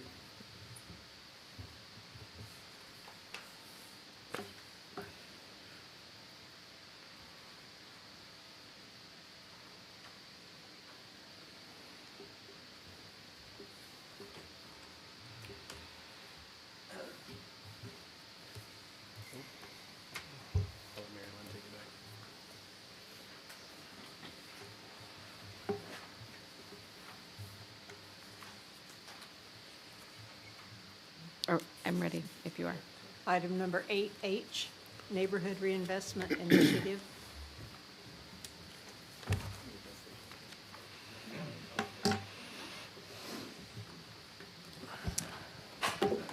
Good evening, Council. Dave Sotelo, Director of Strategic Growth. This is something we've been really excited to share with you. And the way I think about this is you drive down 11th Street from kind of the trail, Hendricks area, all the way to, I think, past Monroe, and you've seen the new road, right, and the new sidewalks that are on that area. I'm a runner, so I'd run down that street quite often. I like to see, just as of recent, kind of the progress that the street improvements have bled over to the rest of the neighborhood, right? So if you drive down 11th Street, you're starting to see changes from the residents in improving their own residence. And so we've had a conversation with different community partners over the years about what it would look like to try to have a more targeted approach in how we do some of our improvements. So that was one of the first conversations I had with Tony Finley. I don't know if he's still in the room. I don't think he is. When I was moving into this new role about targeted approach. And so I know that's been a conversation through different community partners. And as we were working on the housing assessment, one of the things that RDG recommended on that housing assessment was to, as part of their goal 4, strategically reinvest in neighborhoods to stabilize values. One of those items that they proposed was a targeted programs into one specific area. And so Matt and I and the different department heads and then some community partners, we've been having a discussion on what that would look like to have a program that could address some of that. So we came up with the idea of the Neighborhood Reinvestment Initiative. And I've been dreaming about something like this for a while. So Matt and I are going to kind of help each other in this presentation. But I'll let you know that the beginning of it, the background is at the heart, when neighborhoods thrive, the entire community prospers. So this idea has different components, and I'll talk to you about the first three. So the first one, focused investment. So we already have, through our housing programming, we have Brush Up Hutch, some partnerships with SCED, some partnerships with different community partners, block by block with the Hutch Rec. And from the inspiration of placing the sidewalks program into the streets program and just having a more combined effort on our infrastructure improvements, we've consider now, we're working with our partners to say, well, if we're already going to be doing that in a part of a neighborhood, let's bring in all of these other programs that we have throughout the community. Let's focus those programs that year on that specific neighborhood, right? So if we're going to be in one area, let's bring Brush Up Hutch to that area. Let's bring other neighborhood improvements into that area. We've talked to parks. What can they do in that neighborhood as well? We've talked to other community partners about what would it look like to have dumpster days in that neighborhood, and then volunteers from our different community partners that can go help the neighborhood clean up their area. So just partnering all these different targeted programs and partnerships and infrastructure improvements into one specific part of town. Right now, if you haven't noticed the different Brush Up Hutch projects that we've had in our community, because they're kind of all over the place. And so our theory here is that if we focus those approaches, I think neighborhoods will have a different feeling of what their community looks like. They'll have a sense, they'll see the improvements, not just of their homes, but also the public infrastructure that's near them. So that's the first part of this presentation, the focus investment into some of our programs. That's a multi-department effort, but led by the Strategic Growth Department, specifically Carissa, through our housing programming.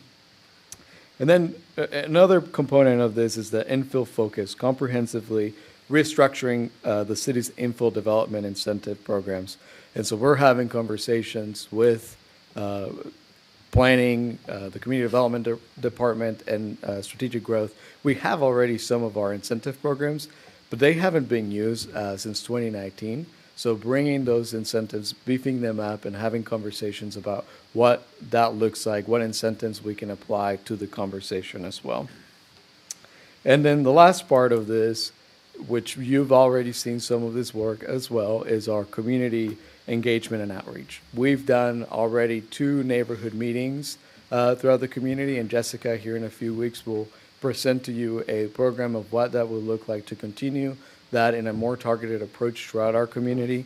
But we will engage, as we go to these neighborhoods, we'll engage them through different community engagement processes to help kind of give us some feedback on what improvements they like to see in that neighborhood. Another part of it is going into that neighborhood and making an assessment of what the neighborhood looked like before we made improvements, and then what it looked like after we made improvements. That might be to taking pictures and before and after, posting those and communicating that with the neighborhood. So just bringing all of these programs together as part of this neighborhood reinvestment initiative. That's not it, though. Matt is going to talk to you about the rest of this program. Yeah, thank you, Dave. So again, Matt Williams, Director of Community Development. Like Dave said, we're very excited about this. A few of the things that the Community Development Department is going to look at. Number one is revising our codes. So we want to take a look at our zoning regulations and our subdivision regulations, look at some of the plans that we've had come out the last few years, especially the housing needs assessment. A lot of those plans have recommendations for how we should update our codes to make it more builder-friendly, or to make living and make our neighborhoods better. So we're going to take a look at that. We're also going to do fee studies for our planning and development fees, and also our building permit fees, to make sure that those are in line with other communities around us that are kind of in our same situation. One thing I'm really excited about is neighborhood planning. I think we do a really good job of handling the day-to-day here, but we could do a better job of planning for the future, especially for our neighborhoods, kind of on a neighborhood level. So one initiative we want to start is a neighborhood planning effort. recognizing that different neighborhoods have unique characters. They all have their own opportunities and constraints. We're going to be starting that later this year with a residential neighborhood plan for the area around Cary Park, figuring out how we can use that asset that's one of the best assets in town. How can we make more people live there, benefit from downtown and Cary Park? We're also going to use a lot better, make a lot better use of our GIS mapping. There's going to be an initiative later this year to get Urban 3 revenue modeling. We want to take all of this data, make sure that along with our demographic studies and economic data that we're informing our long-term planning decisions. And then also going through monitoring and evaluation of the plans we have. I mean, just tonight we've talked about several plans, but we want to make sure that we don't just make a plan and put it on the shelf, that we're actively making progress towards those initiatives and then providing a yearly update. What efforts have we made and what has the impact been? So we're really excited about these different plans. These initiatives, some of these things were already ongoing, some of these initiatives are new, so we expect to bring a proposal to you as part of the 2026 budget process to bring on a long-range planner for the city, but we expect that to be a reallocation of resources that already exist and not new funding. So, see if anybody else has anything to say. I did have, excuse me, I did have one item to include with this package, that we would also be addressing residential blight within this comprehensively. And so we've had very progressive and very good and strong conversations with a lot of our community partners on ways to address abandoned facilities and then ways to address those structures where someone may be habiting them or living in them. And so we're trying to create a kind of more of a wraparound service, if you will, in the event that someone is living in a home that they shouldn't be living in just due to safety alone. So that will be bundled into this, and I wanted that to be thrown in there because that is part of our goal and one of our missions as a city to clean up blight in all forms. So, thank you. I got a little bit too excited. Mentioning the targeted programs of this comprehensive neighborhood plan. So I'll mention some of those. Residential blight work, which Enrico just addressed. Brush Up Hutch, block by block by the Hutch Rec. Justin committed to completely improving the park in each neighborhood. That's a joke.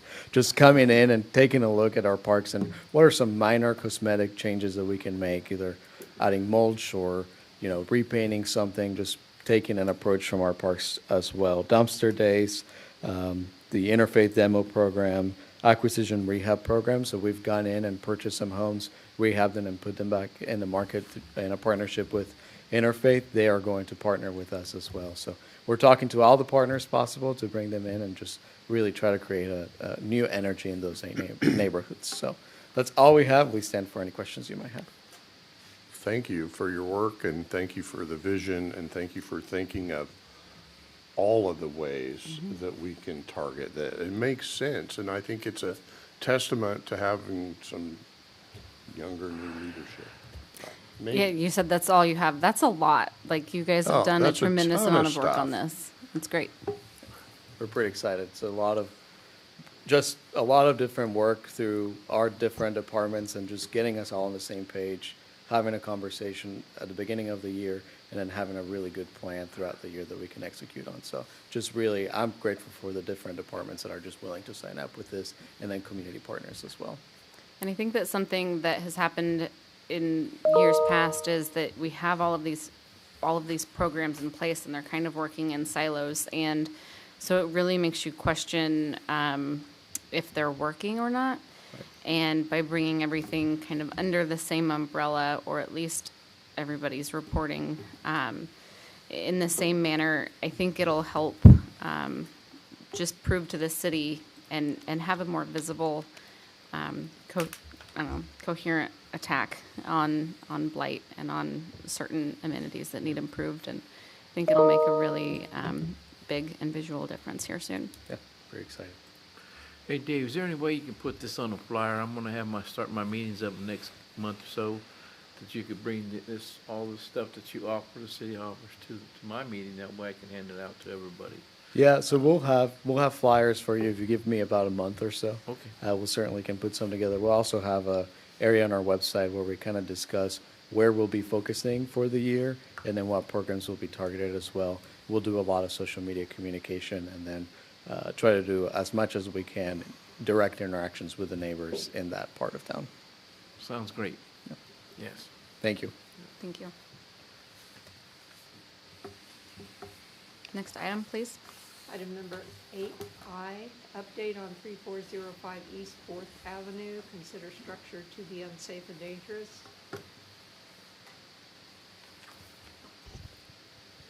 Good evening, council members. Jason Lady, building official.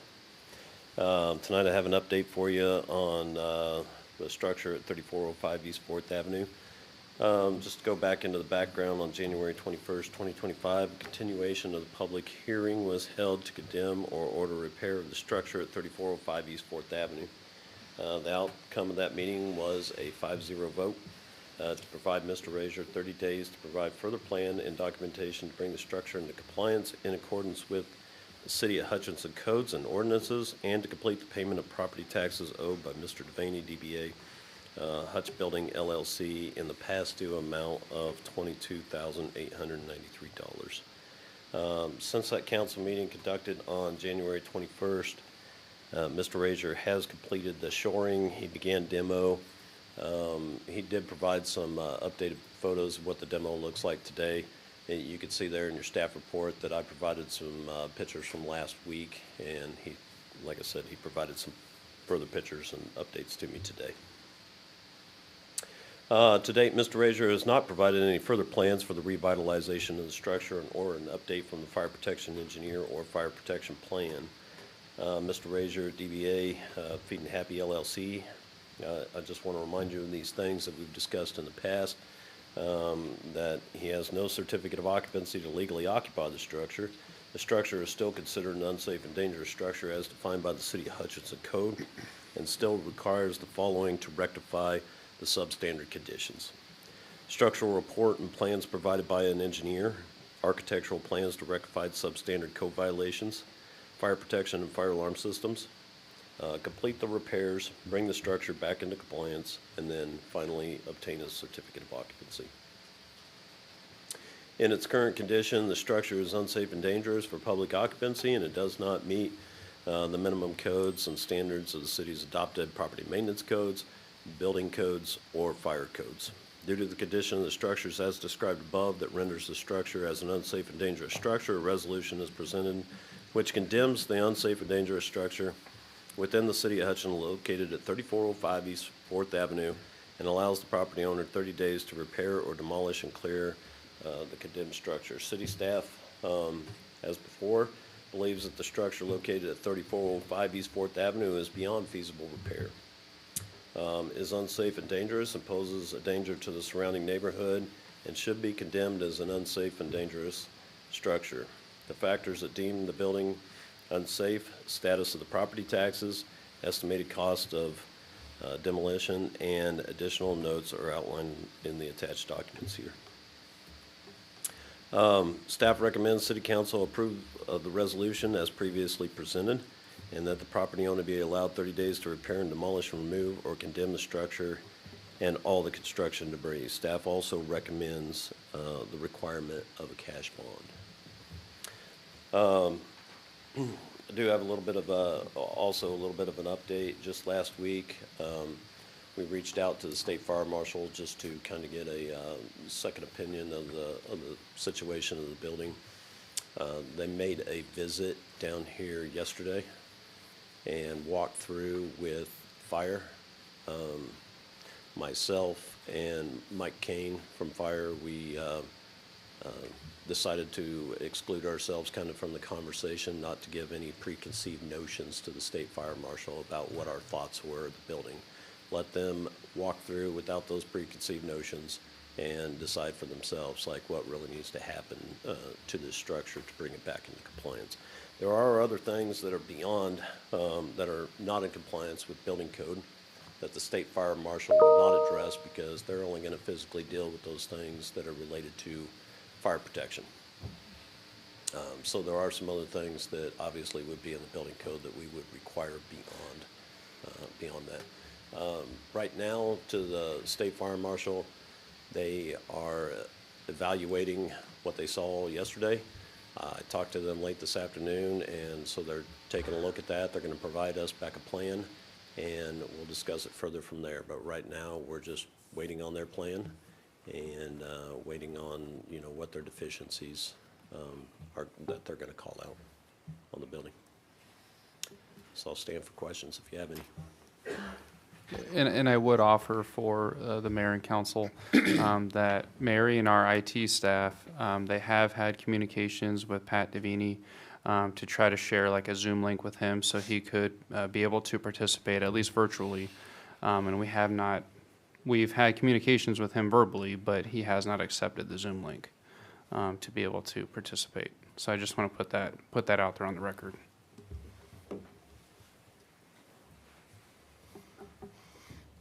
Is that because he doesn't want to participate, or is that because he's not able to participate? That I don't know. It's just he hasn't accepted. I know that Joseph has tried to work with him on how you access it and all of those things. So I believe he has walked him through how to do that. Thank you.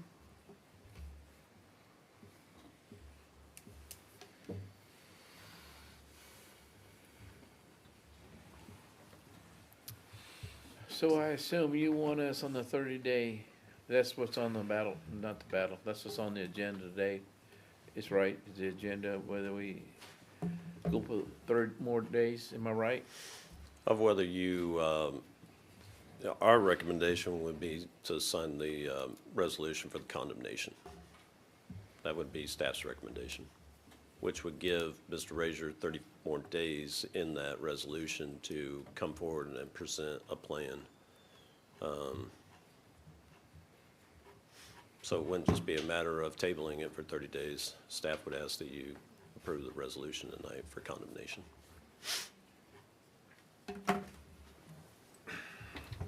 You know, I'm kind of the one that went on the limb on this deal, so I'm going to throw it out there. So I know staff is getting frustrated with the whole deal. I understand that completely. I still come to the stance that if we can help a business get established in town by giving them a little latitude, I'm still willing to do that. He communicates with me all the time, Dan does. They're making progress. I know it's not to the, I guess, to the standards our staff would like, and maybe some other people here. However, I feel like he's still making progress in the right direction. Now, again, there's still things that need to be resolved, but, you know, he's keeping that communication with myself, and I think he's communicated with other council members what he's doing and where he's headed. That's just my 2 cents. I would be willing to give him another 30 days as long as I see movement in the right direction. I understand Pat wasn't able to be here tonight because I'm assuming the weather, which is really kind of disappointing because I felt like he should have been here tonight, but there's extenuating circumstances. So that's just my 2 cents. I don't know how the rest of you feel about that, but that's where I'm at. If I could, I'd like to go ahead. Just make a comment there on that.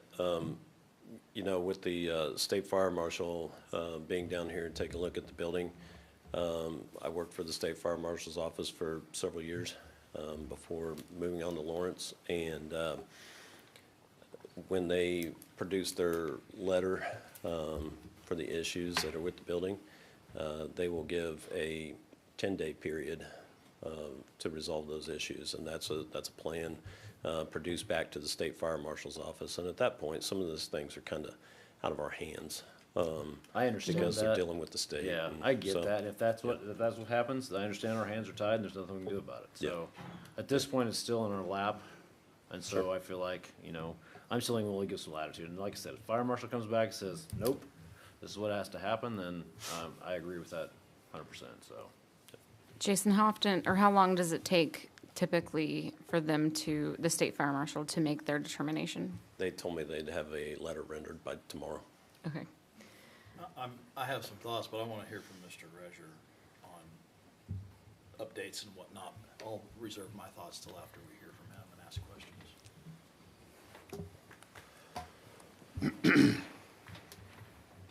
Jason, hold on, I have one more question for you about the state fire marshal's letter. So in that 10-day period that you would anticipate they typically give, would that be like a do not enter the building in that time until the repairs are professionally made, or what type of? They could order a cease and desist, but I imagine that the walkthrough the other day in my conversation with the state fire marshal, Mr. Razor's pretty much moved everything out of the facility.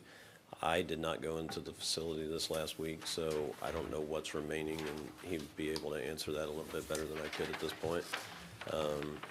So they could order a cease and desist, which would stop everything there. Okay. Which, Thank you.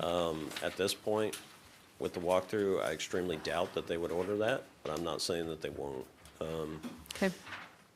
So other than that, they would just require, give 10 days, to reply back with some of this information that he has from FP&C, maybe some plans. And I understand that the state fire marshal has received some of this information. I don't know to what extent. So really, these are still two separate processes that are kind of happening at the same time.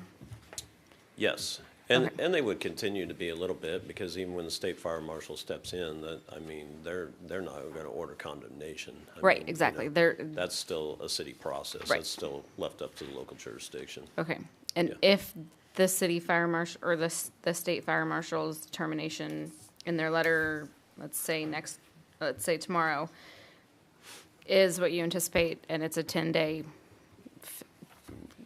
request to fix, does that supersede us allowing him to go in, or his contractors to go in and make the repairs?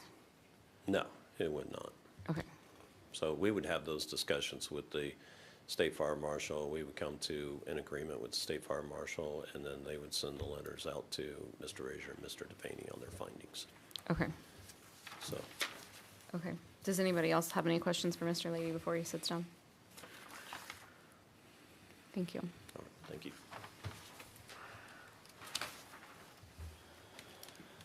Thank you, everyone, tonight.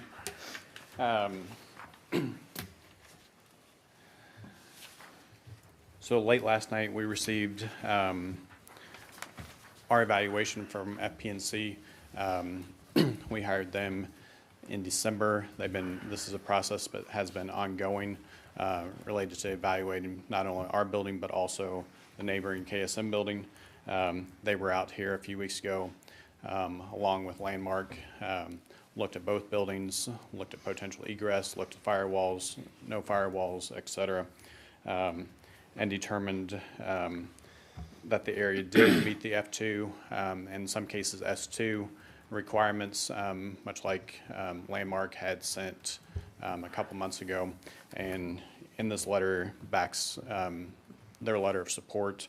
And then today, after evaluating that, Sarah Sipe stamped her code drawing along with egress, potential placement of our worm beds. What's not on here is our lighting plan, which she anticipates would be be finished in the next 30 days.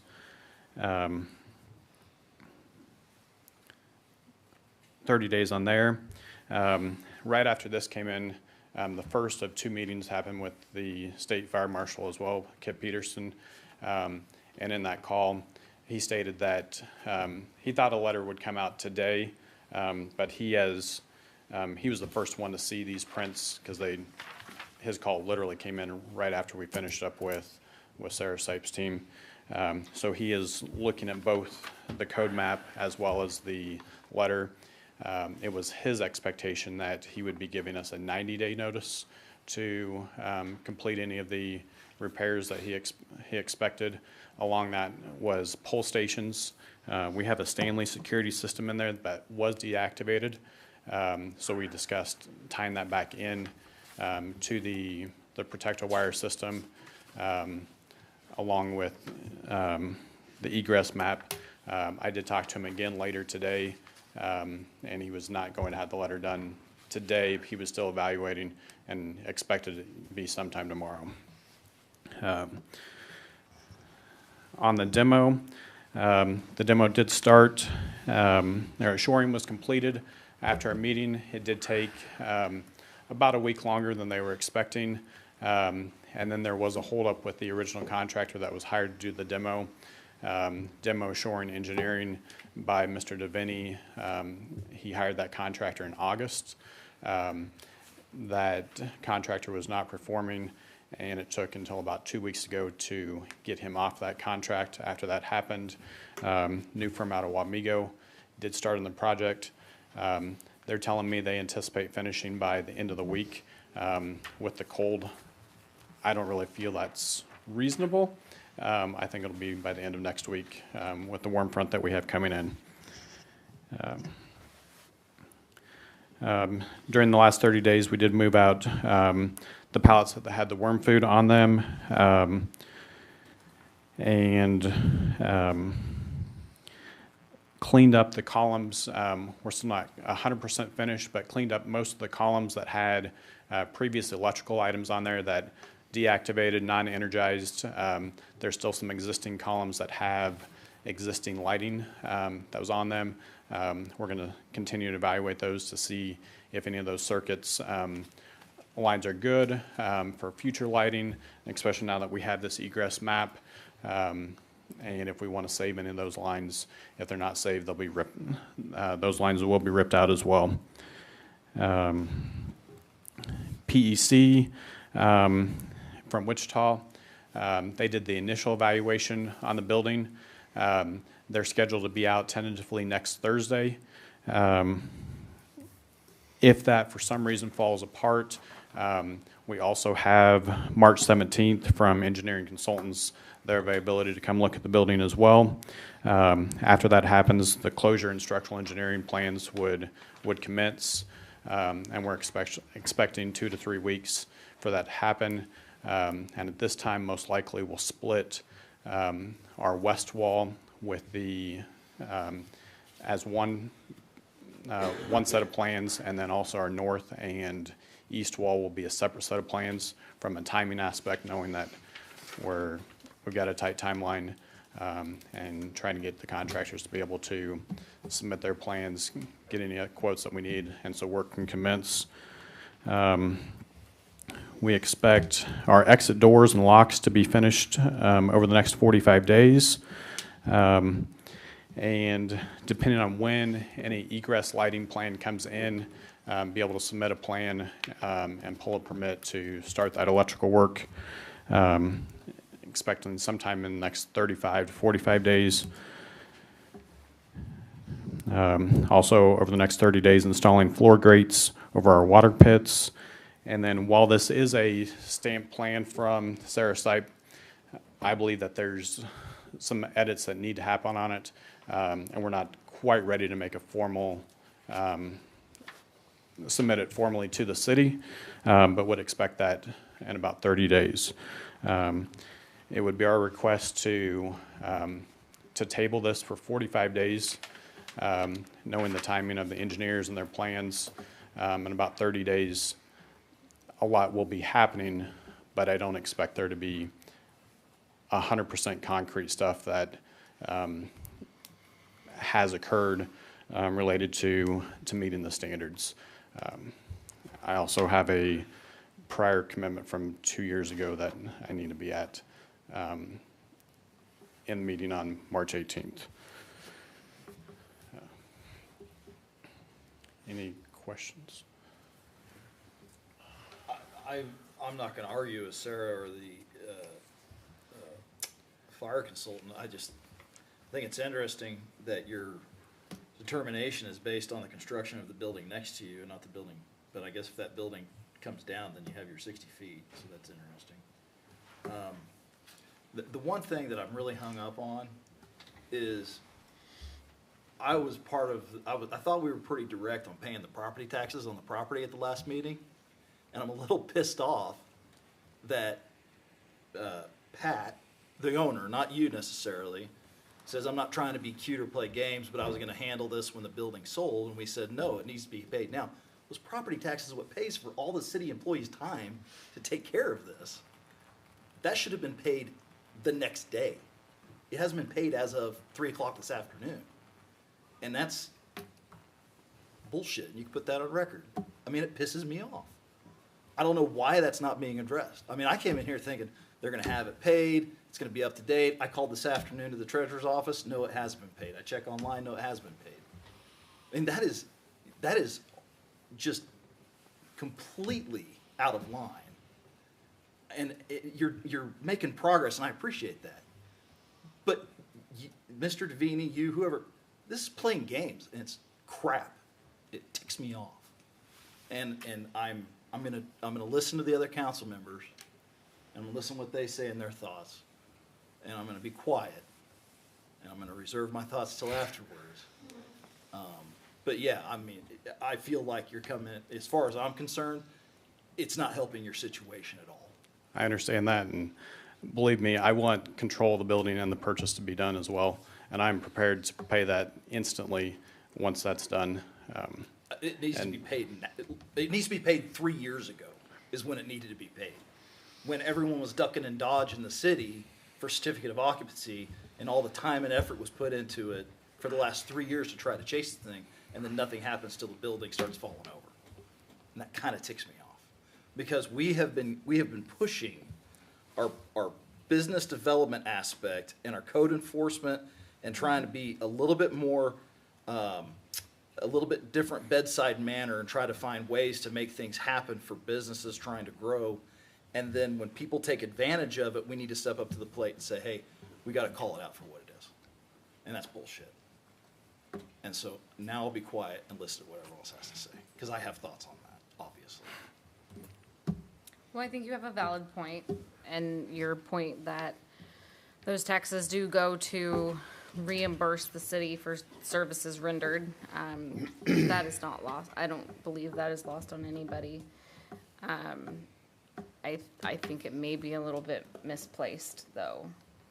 I don't know, we were very direct at the last meeting. Hey, if you want this to happen, we're gonna work with you. We're gonna give you another 30 days to get those property taxes paid. Work with us, we'll work with you, and it didn't happen. Dan, you and Mr. Davini have alluded to the sale of the building. Where does that contract stand, or? In order to finalize that, I wanted at least semi-clear path. I didn't just want to go and have another big sunk cost in this. I've been paying for all this and knowing that it's sunk cost, but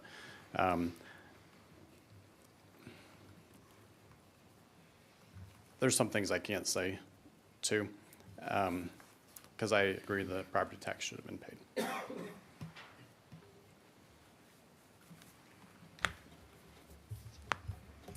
Well, in talking with Mr. Davini, and it's unfortunate that he's not here, was unable or unwilling to participate. I spoke to him yesterday on the phone.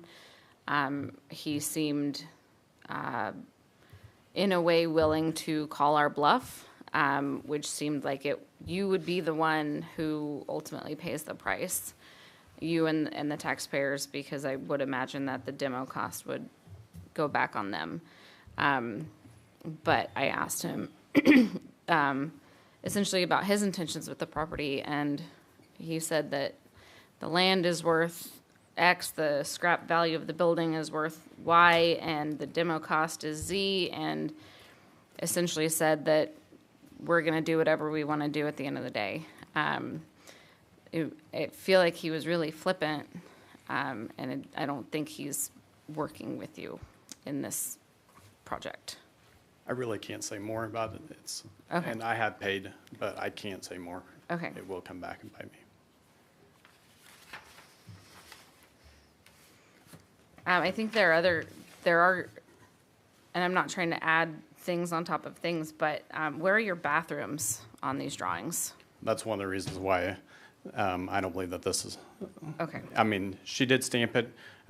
It was her. I mean, she was ready to stamp it. I mean, they've spent a significant amount of time on this, but that is one of the things that I know that is not Right, on there. because And so, these drawings would not get you a certificate of occupancy. and I 100% understand that. So, so. Bathrooms have been discussed, and we're Right. working on. You're aware that obviously, they're required. It's there's a big distance. There's more stuff that's being checked out, but looking at all those options of how we accomplish that and the location of that as well. So yeah, John, I mean, you're right, property taxes. I'm right there with you. So I guess my question would be, what is your involvement on the property tax side of it? Is it his or is it yours? One of you is supposed to pay for it. Who was it? It's black and white. I mean, I believe it's him as the building owner, and He for some believes it's you? for some other reasons as well. But to me, it's also, if I get this acquisition done, I don't care, and it will be structured accordingly, and it will be paid instantly. So. He gave me the same comment that he gave us during the council, which is the taxes are owed by the entity and I own the entity, which is Well, when you made not- that comment about he was kind of flipping about, right. that, I'm That's kinda a like non. going, It was really a non-answer. and you're caught in between the crosshairs, so it's kind of, I don't know. There's a lot more than just the building caught in the crosshairs.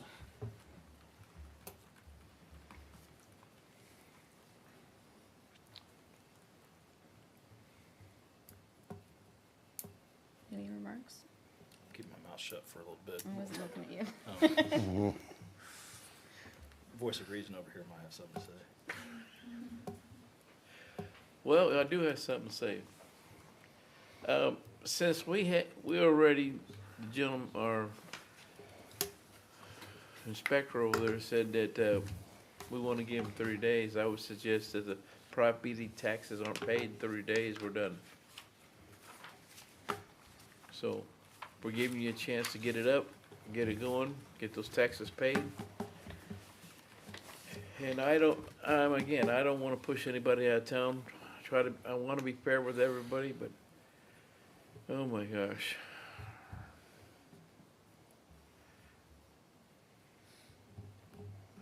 Off the top of my head, I would say we give them the last 30 days and get especially the property taxes get paid and keep everything going. So, that's what I'm thinking right now. So Yeah. in our conversation about Memorial Hall, the comment brought up about returning it to a tax-paying entity and versus essentially demolishing it and turning it into a park for public good. I think this is kind of the same conversation. The options are somebody's going to demo the building, or we can allow more time. And I know that is not staff's recommendation, and it would not be probably the recommendation of the fire marshal. But allow more time for this to turn into a tax-paying entity. I think that this is on the verge of, Getting there. it's getting there. I mean, the progress is happening, maybe not at the schedule that we wanted, but it's a big scale. This is a huge project. This is probably the largest square footage project that, I don't know, has come before us, besides the annexed property building.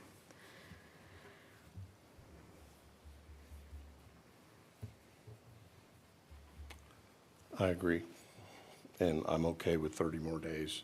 Dan, you talked to me yesterday, you needed 6 months. We're gonna check in. We're gonna have this fire drill every 30 days. And it may not, the state may tell us, what are you doing, city? And it might be out of our hands, but I'm willing to risk it with you. And I know you're caught, put yourself in our shoes. You've got taxes that aren't paid, and I know maybe it's not your fault because you don't own the building. I don't know. I'm kind of with Garza here. You got 30 days to pay the taxes. at this point, we don't care a whole lot about this. That shows some good work on your part, but, you know, at what point, are you ever gonna own the building? I believe so, but I could really use the 45 instead of the 30 days to finalize this. It's property taxes, that's the hangup. Mm-hmm. If property taxes were paid, I'd be kind of a little bit more lenient with that 45 days. And the guy that we really need to talk to is not even here. About that part of it. John, what is the date that the building would go to auction if the taxes remain unpaid? I think it has another year and a half. So you understand that this building is a ticking time bomb no matter what. I mean, whether you're fixing it or you don't fix it, pay the taxes or don't pay the taxes. Like, this is still, like, the ball is in your court. I do. Okay.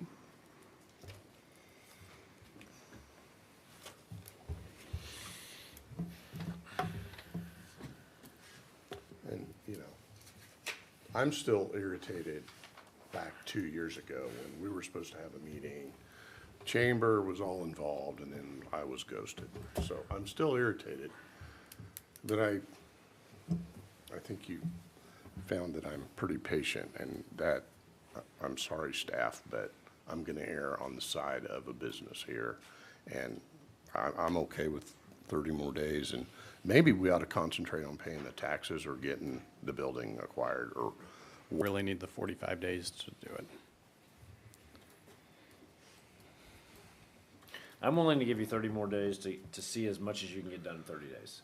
And then I guess So- at that point, then I'll be like, maybe that other 15 days is viable. I don't know. But it's, again, property taxes to me. But Dan, you said you needed 45 more days for this. What do you need 45 more days for? Why not 30? What, for this or for? I know everything on our list that's happening over the next 30 days, but I've got to get this acquisition done. And I know this has cost me a lot more than just the building, and I need the 45 days to complete it. I hope it's done earlier than that, but I need the 45 days.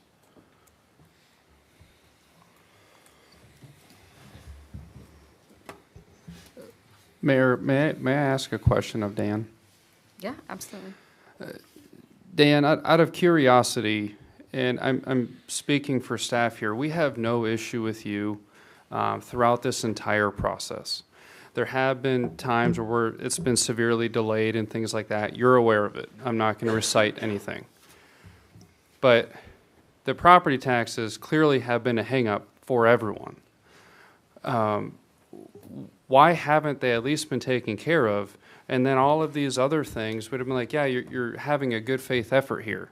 What is the hang-up why Pat hasn't taken care of that? You need to help us here. It's already cost me enough, and if I say any more, it'll cost me more. And I think, to be fair to Dan, you're asking the wrong person that question. No, I understand, but I think there's more substance to be said. And so if we grant 30 days, which is fine, what's the guarantee that they will be paid? Mm-hmm. I'm fearful for like everyone involved, I guess, is like fearful in terms of like, what is the extensions look? I just want to make sure there's a clear path for everyone to feel comfortable, ultimately. I feel comfortable knowing that the alternative, it's $20,000-ish that we haven't gotten paid over the past 3.5 years. The alternative is essentially the bleakest picture that I can paint is that we tear the building down ourselves and it costs the taxpayers $1 million. Those are the two things that I'm trying to find the common ground or the middle ground of in my mind. And I understand that the building is unsafe. Fire has said that it's indefensible. They would not enter the property, or they would do minimum defense from outside to save adjacent properties. But those are the two things that I'm trying to have one rise to the top, and giving him additional time for taxes that have remained unpaid for, at this point, 3.5 years versus the potential $1 million demo cost. I think we can easily give them a couple more weeks to take ownership, continue to fix, whatever happens, happens.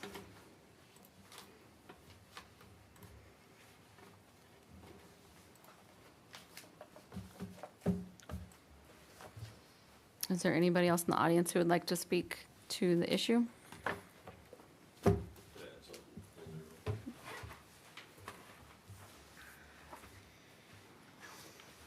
I would like to say just a couple things on this plan.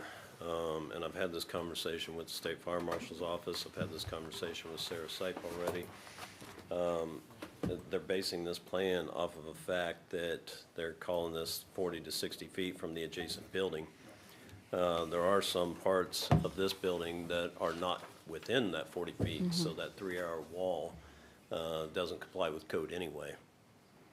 So this plan would not even meet the standard of what the State Fire Marshal nor the City of Hutchinson is going to require for a building permit and for a certificate of occupancy.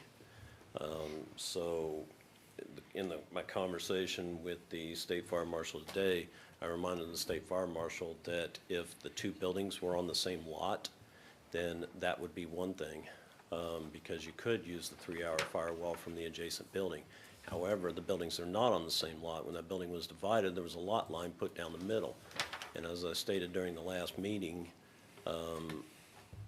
there's several parts of this building that are less than 40 feet away. So no part of this building complies with the unlimited area that they're trying to reach with this plan that Sarah Sipe's presenting to you here, or that FP&C is presenting in their fire protection plan there.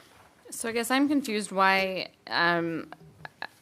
my interpretation is that you had communicated with Sarah Sipe that this is not an unlimited square foot building, and that her drawing should not be based off of an unlimited square foot building. Yes. You can clearly see that it's 40 to, I think you said, as low as 9 feet away from the adjacent building. So why would she, and I'm not questioning her stamp because I have absolutely no idea, I'm not an architect, but why would she stamp this and base it off of an unlimited square foot I can't answer that calculation? except for the fact that maybe just the fact that she's getting paid to do a job. You know, hopefully as an architect and as a design professional in the state of Kansas, they're held to a standard, professional design standards, and they have to comply with the building code.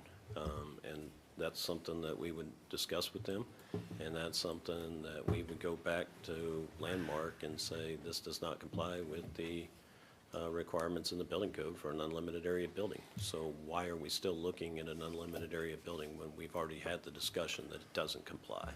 Because your understanding is that she understood that Yes. this was not an unlimited square foot building. Yes. The other question I would have is, this is based on the other building not ever being added on to or changed, and that they have every right as a property owner to alter their building, which would in effect change that distance between the two buildings. Yes. And to your point there, John, you know, if, like I said, if they were on the same lot, it'd be different. You can get away with the 3-hour wall on the same property, but that line is from the property line to the building, not from building to building. If the two buildings were on the same lot, it's from building to building. Since there's a property line in the middle, the code is specific that it goes from that side of the building to the property line. And that's not a piece of code that you can apply for any type of variance. No, it is not. I'm very Just frustrated because 13 years ago when I did my project, all that mattered was that stamp. I had city staff telling me, you get it stamped, we don't care what you do. This lady has schooling, and I just don't know how it could be so wrong. The only thing I can come up with, because I know Sarah, Yeah? is that maybe she's working off information that's not 100% correct. When I did talk to Sarah, she said she was working off of a 2018 plan. When I talked to the state fire marshal today, they said some of the information they received was based off a 2018 plan as well. So, and that's the discussion I had with Sarah on the telephone when I talked to her. That was another individual that went out to the site, made this evaluation, and she was working off that plan when she wrote that previous letter. What do you mean by plan? Are you saying fire code? The Or- 18 fire code, isn't that what we're under? No, a plan like this that was done in 2018, an evaluation of the building that was Okay. done in 2018. We are under 18 code. Yes, and we are still under the 18 code. At that time, in 2018, could have been under the 18 code, probably would have been under the 12 at that point, 2012 code. And then I would like to just remind that, you know, even if the resolution was to get voted on tonight and approved, that that does not specifically order condemnation of the building.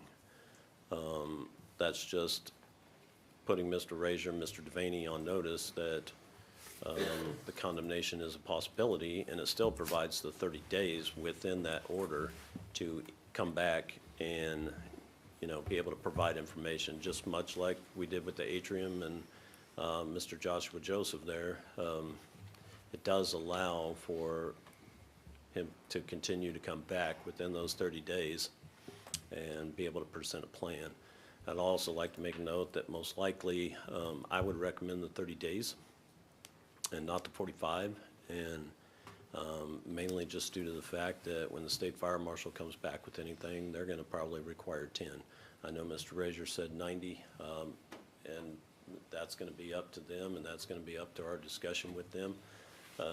But when I spoke with them today, they did say that it would have to not come into compliance within 10 days, obviously, but he'd have to be able to present a plan to them within 10 days of how he's gonna repair the building. I have something on the 45 days as well.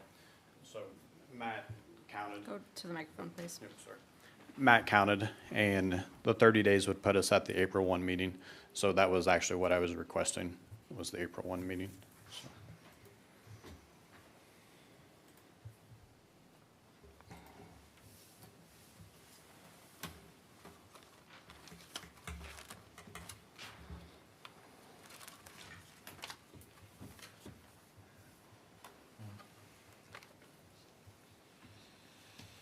You have further comments?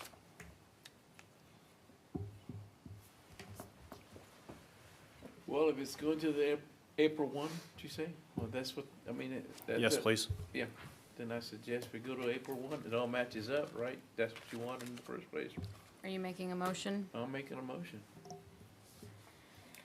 What is your motion? My motion is that we table this to April 1. Is that right, motion? That's an option, yes. Okay. Is there a second? Second. Richardson, No. Garza, Yes. Bast, Yes. Megers, Yes. Goss. Yes. Jason, what were you saying? No, I was just gonna say as part of that, you know, I understand the 30 days, and staff understands where you're going with the 30 days. So, you know, I appreciate, what you all have to sit up here and discuss and listen to both sides of the coin on these things. And, so I would recommend that we add in that not only the property taxes be paid, but that we have some type of further set of plans that are in compliance with the building code within that 30 days, because the state's going to require that too. So that would have to be in progress at that point.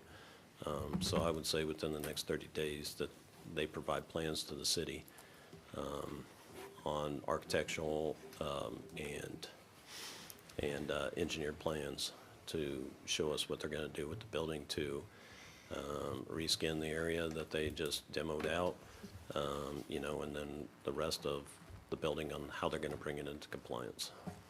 Are you looking for 100% compliant plans, or are you looking for a starting point? I would be looking for 100% compliance plans. And I think that's reasonable within that time, especially the time frame we've already given, sorry. She must see something here that there's some gray area, that's all I can say, because we did go to her, didn't we? Like, I mean, I'll give Sarah credit. I mean, she knows more about this than any of the five of us. I have no idea, I just know that I see a stamp on there.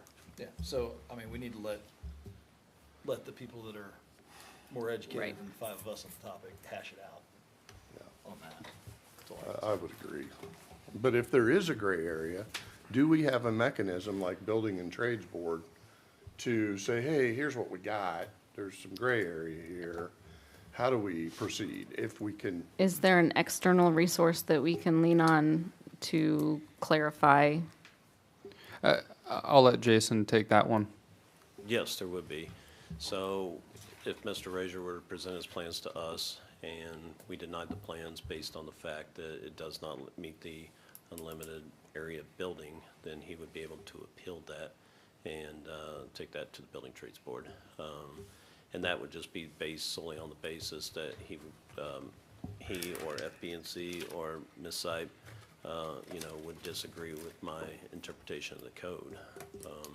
So they could take that to the Building Trades Board as an appeal. The Building Trades Board would then there listen to that and make a determination. When is the next time that they meet? I couldn't tell you right off my head. We just tabled the last meeting until sometime in April. I could get that back to you, though. So there would not be a March meeting for him to go to? No, there would not be. So if he does not have 100% compliant plans on April 1, and let's say that he's in the process and intends to appeal to the Building Trades Board, We would need to evaluate those plans to know whether we're meeting those standards or not, I mean, I would need reports, plans, and showing me their determination. And we could also call a emergency meeting for the Building Trades Board as well. okay, So we could put something together in March, Okay. to specifically hear his case. It wouldn't have to wait for the April meeting. and so they wouldn't hear old business, they would just hear the new business? They would just hear this case specifically. It would be Okay. called specifically for this case, yes. Okay. Dan, how does that sit with you? I'm not saying that anything's going to change, I just want to make sure that you have an understanding of what's going on here today. I do, but from the compliance aspect, I think the main part of the compliance probably has very little to do with the structural rebuild and everything to do with the fire. And so I would expect that FP&C and Landmark could submit that part independently of the structural aspect, would be my expectation. Okay. And that'd be fine with us. I mean, if we were to take it to the Building Trades Board just from the fire protection approach, that'd be fine for them to make that determination. And it would allow Mr. Razier a little more time to decide whether and Mr. Devaney, whether it's more feasible to renovate the building or to demo the building at that time. So that'd be acceptable. But Jason, could you speak to what the next steps would be in the event that the Building Trades Board determines that it does need to be sprinkled or whatever? Well, if the Building Trades Board obviously sided with staff, then the next piece after that would be to appeal to district court. So for the courts to make the determination, if that was the case. And while it's being appealed, would he be able to continue, so I'm asking purely out of curiosity at this point, would he be able to continue working on the building? Or does that, is there an injunction in place that? No, because there would need to be approved plans to continue work on the building. Gotcha. Okay.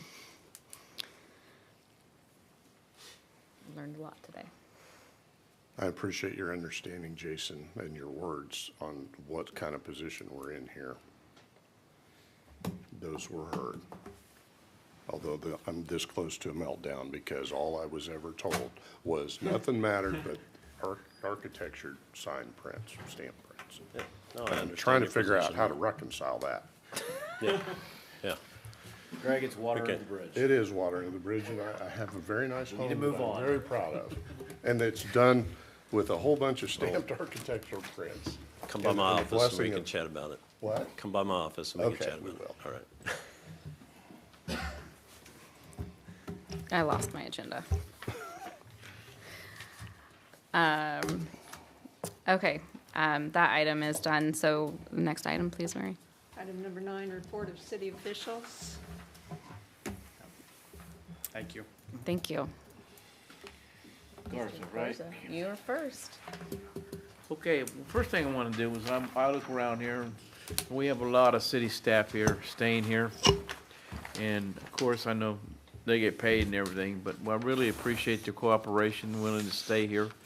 And I'd like to thank my city commissioners, man. Man, this is not easy being a commissioner, man. And I appreciate you guys staying in there, even though we don't agree. But that's what it's supposed to be. It's supposed to give our opinion and represent the best we can. So, other than that, I want to go home. So that's all I got. John. Mr. Garza's a really nice guy, and that's all I've got. No Scott. comment. I'm going to echo Mr. Garza, too. We have great city staff. I hate being up here having to be that guy that has to go, I don't want to do this because of this. I want to agree with them so we can get the positive. They are doing great positive things. I do have to say that. Every time I turn around, Enrico's calling us going, hey, we're going to do some great things again. And as he says, we're getting shit done, right?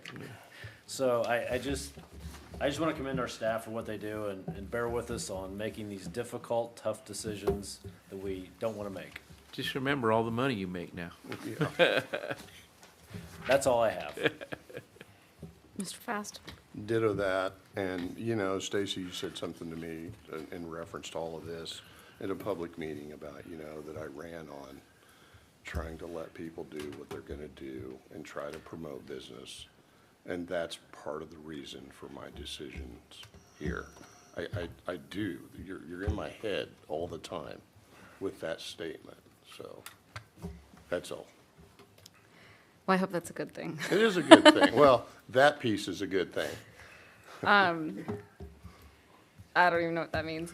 At this point, no one's watching. Everybody's just cussing up a storm. So, I attended the Reno County legislative session or legislative event this weekend, hosted by the chamber, and Representatives Sweeley and Wagner were in attendance. I think the missing piece that was on everybody's mind was in regards to property tax relief.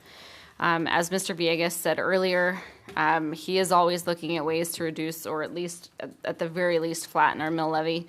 And the council is, of course, in support of this, as we've stated for the past number of years. I know that Mr. Villegas and our finance director are the ones working within and looking at our budget on the daily. And so you will be the ones who find these areas of improvement first. Most likely, anything that we see is probably historical information before it even comes to us, or hypothetical. But there's a Senate bill and possibly a constitutional amendment in 2026. The Senate bill would limit appraisals to a 3% increase, and there's a House bill that would use a 6-year rolling average.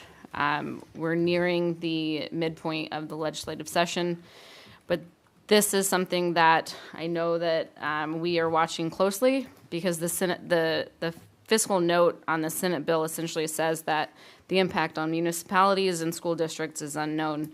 I know that we make financial models of what we would potentially take in on property taxes and mill levy, and the unknown of, or the possibility of 3% caps or a 6-year rolling average.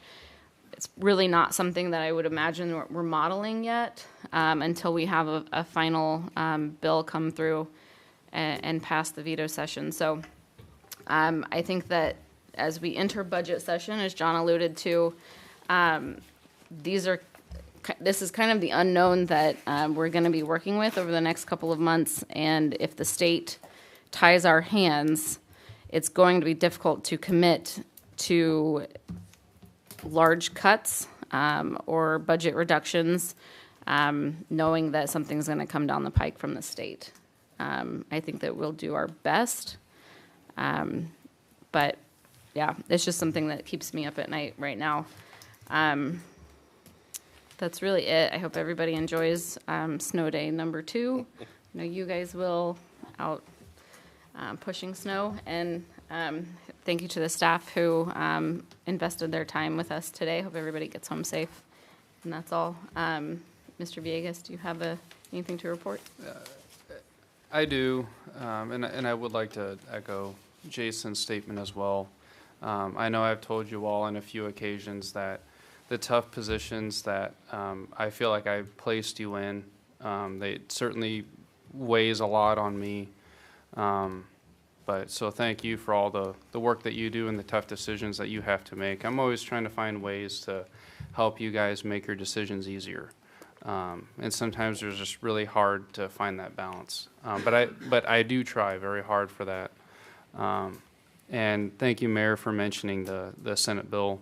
I forgot to mention that in my remarks when we were discussing Memorial Hall. Because for those that don't do city work every day or aren't paying attention to what the state's doing, they may not know why I'm stressed out. So as these things come out, it's like, well, that changes priorities significantly. And so when we look at Memorial Hall or any other facility, we really need to, okay, do the priorities change? And so that's at least trying to spark the conversation. So I do appreciate that. I did have Cecil. He was going to come up and make a presentation on, at least this one could be a really good cost-saving measure for the city. So.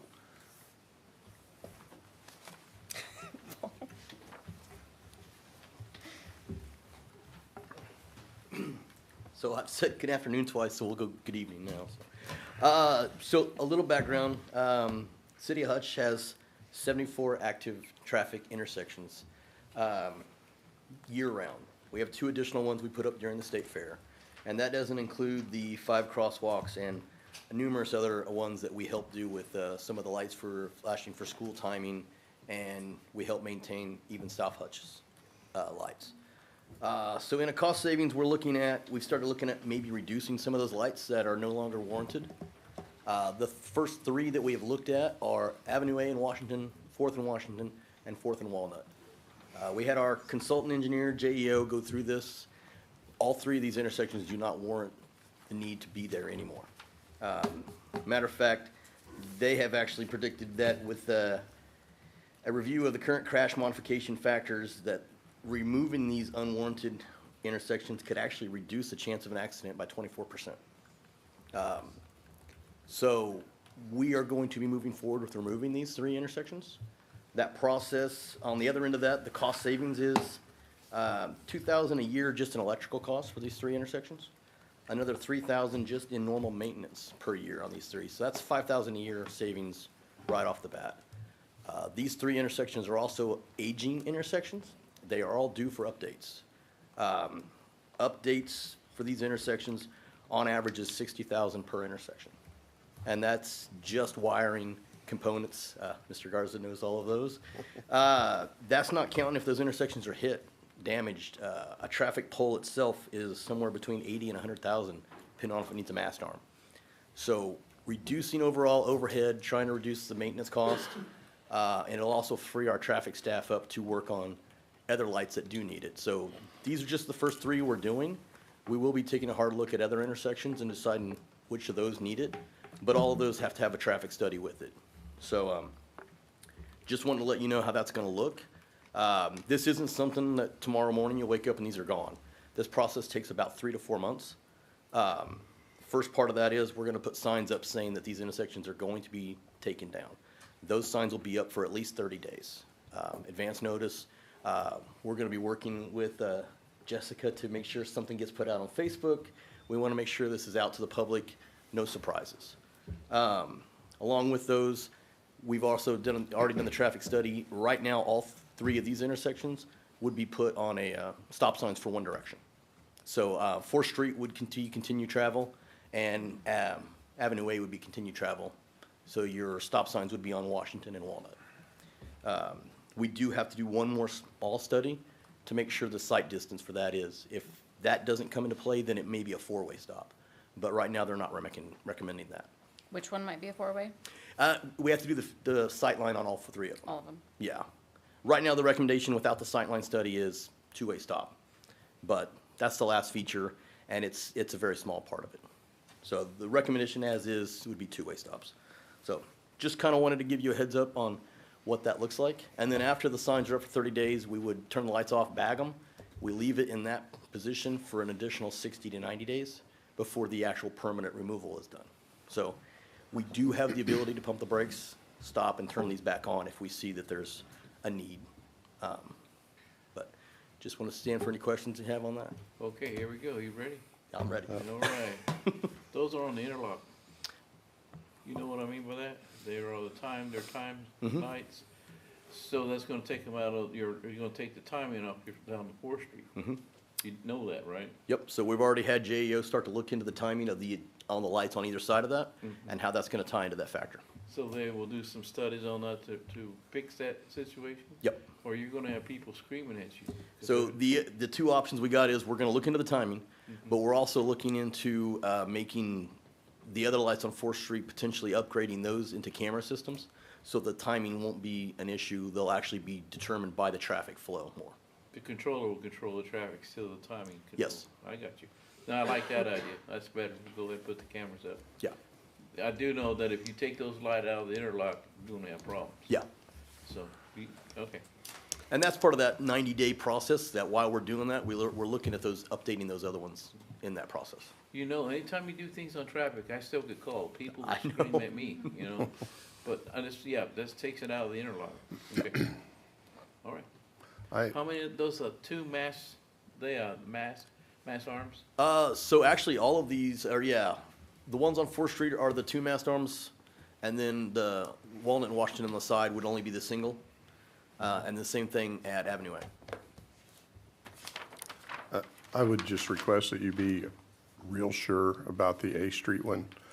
We took out a bunch of them years ago, and the corner of A and Poplar seems to be a problem, and I know there's been talk that maybe we should have never taken that one out. Yep. So I really would like to be sure on that A and Washington one. I think, but what do I know? I mean, the data tells us what to do, but I would look at that closely, please. There are still people that call me about the one that was taken out at F and Main, and that was, I believe, taken out somewhere in the early 80s. Oh, my. Interesting.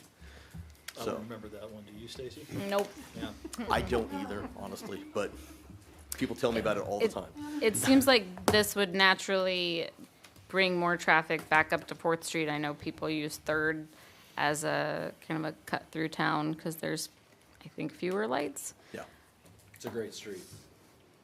And it's wider. 3rd? Yes. Yeah. Fewer cops. 3rd and Severance. Don't change 3rd Street. I do. 3rd like and 3rd Street. Severance, those streets are perfect. I think 4th and Plum is a favorite. Oh, yeah. Now that I got you on the stand, when are we gonna go to the preemption? Are we gonna do preemption at all? That has been kind of backburnered right now. Chief, you want to talk about that one at all? We're re-looking into that. The cost for that was a lot more than what initially was given to us from some of the vendors. So to look into putting preemption into all the fire trucks and stuff and how that works, I believe best way to put it is the vendors undersold it. Okay. And then when they actually came back to the table, it was considerably higher. Last but not least, how about the interlock down Main Street? When we gonna get them back to interlock? I just put new controllers in all of those right at the end of the fall, and we're working to get all those back onto a timing, should be early spring.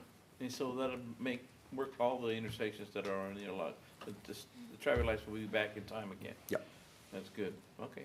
Maybe we'll get kids dragging Maine again. You know, back in Keep the them old out of days, trouble. Back in the 70s, well, That's what back we in used the to do, 90s, too. I whatever, you remember go that. two That's what blocks. we used That's what I remember. Two reds, two greens, that's what that means. Yep. They're all, I don't remember that light either. F.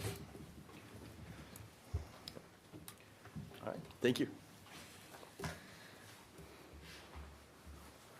That's all I have. Looking for a motion to adjourn. I move to adjourn. Second. Richardson? Yes. Garza? yes. Bass? Yes. Megers? Yes. Ross?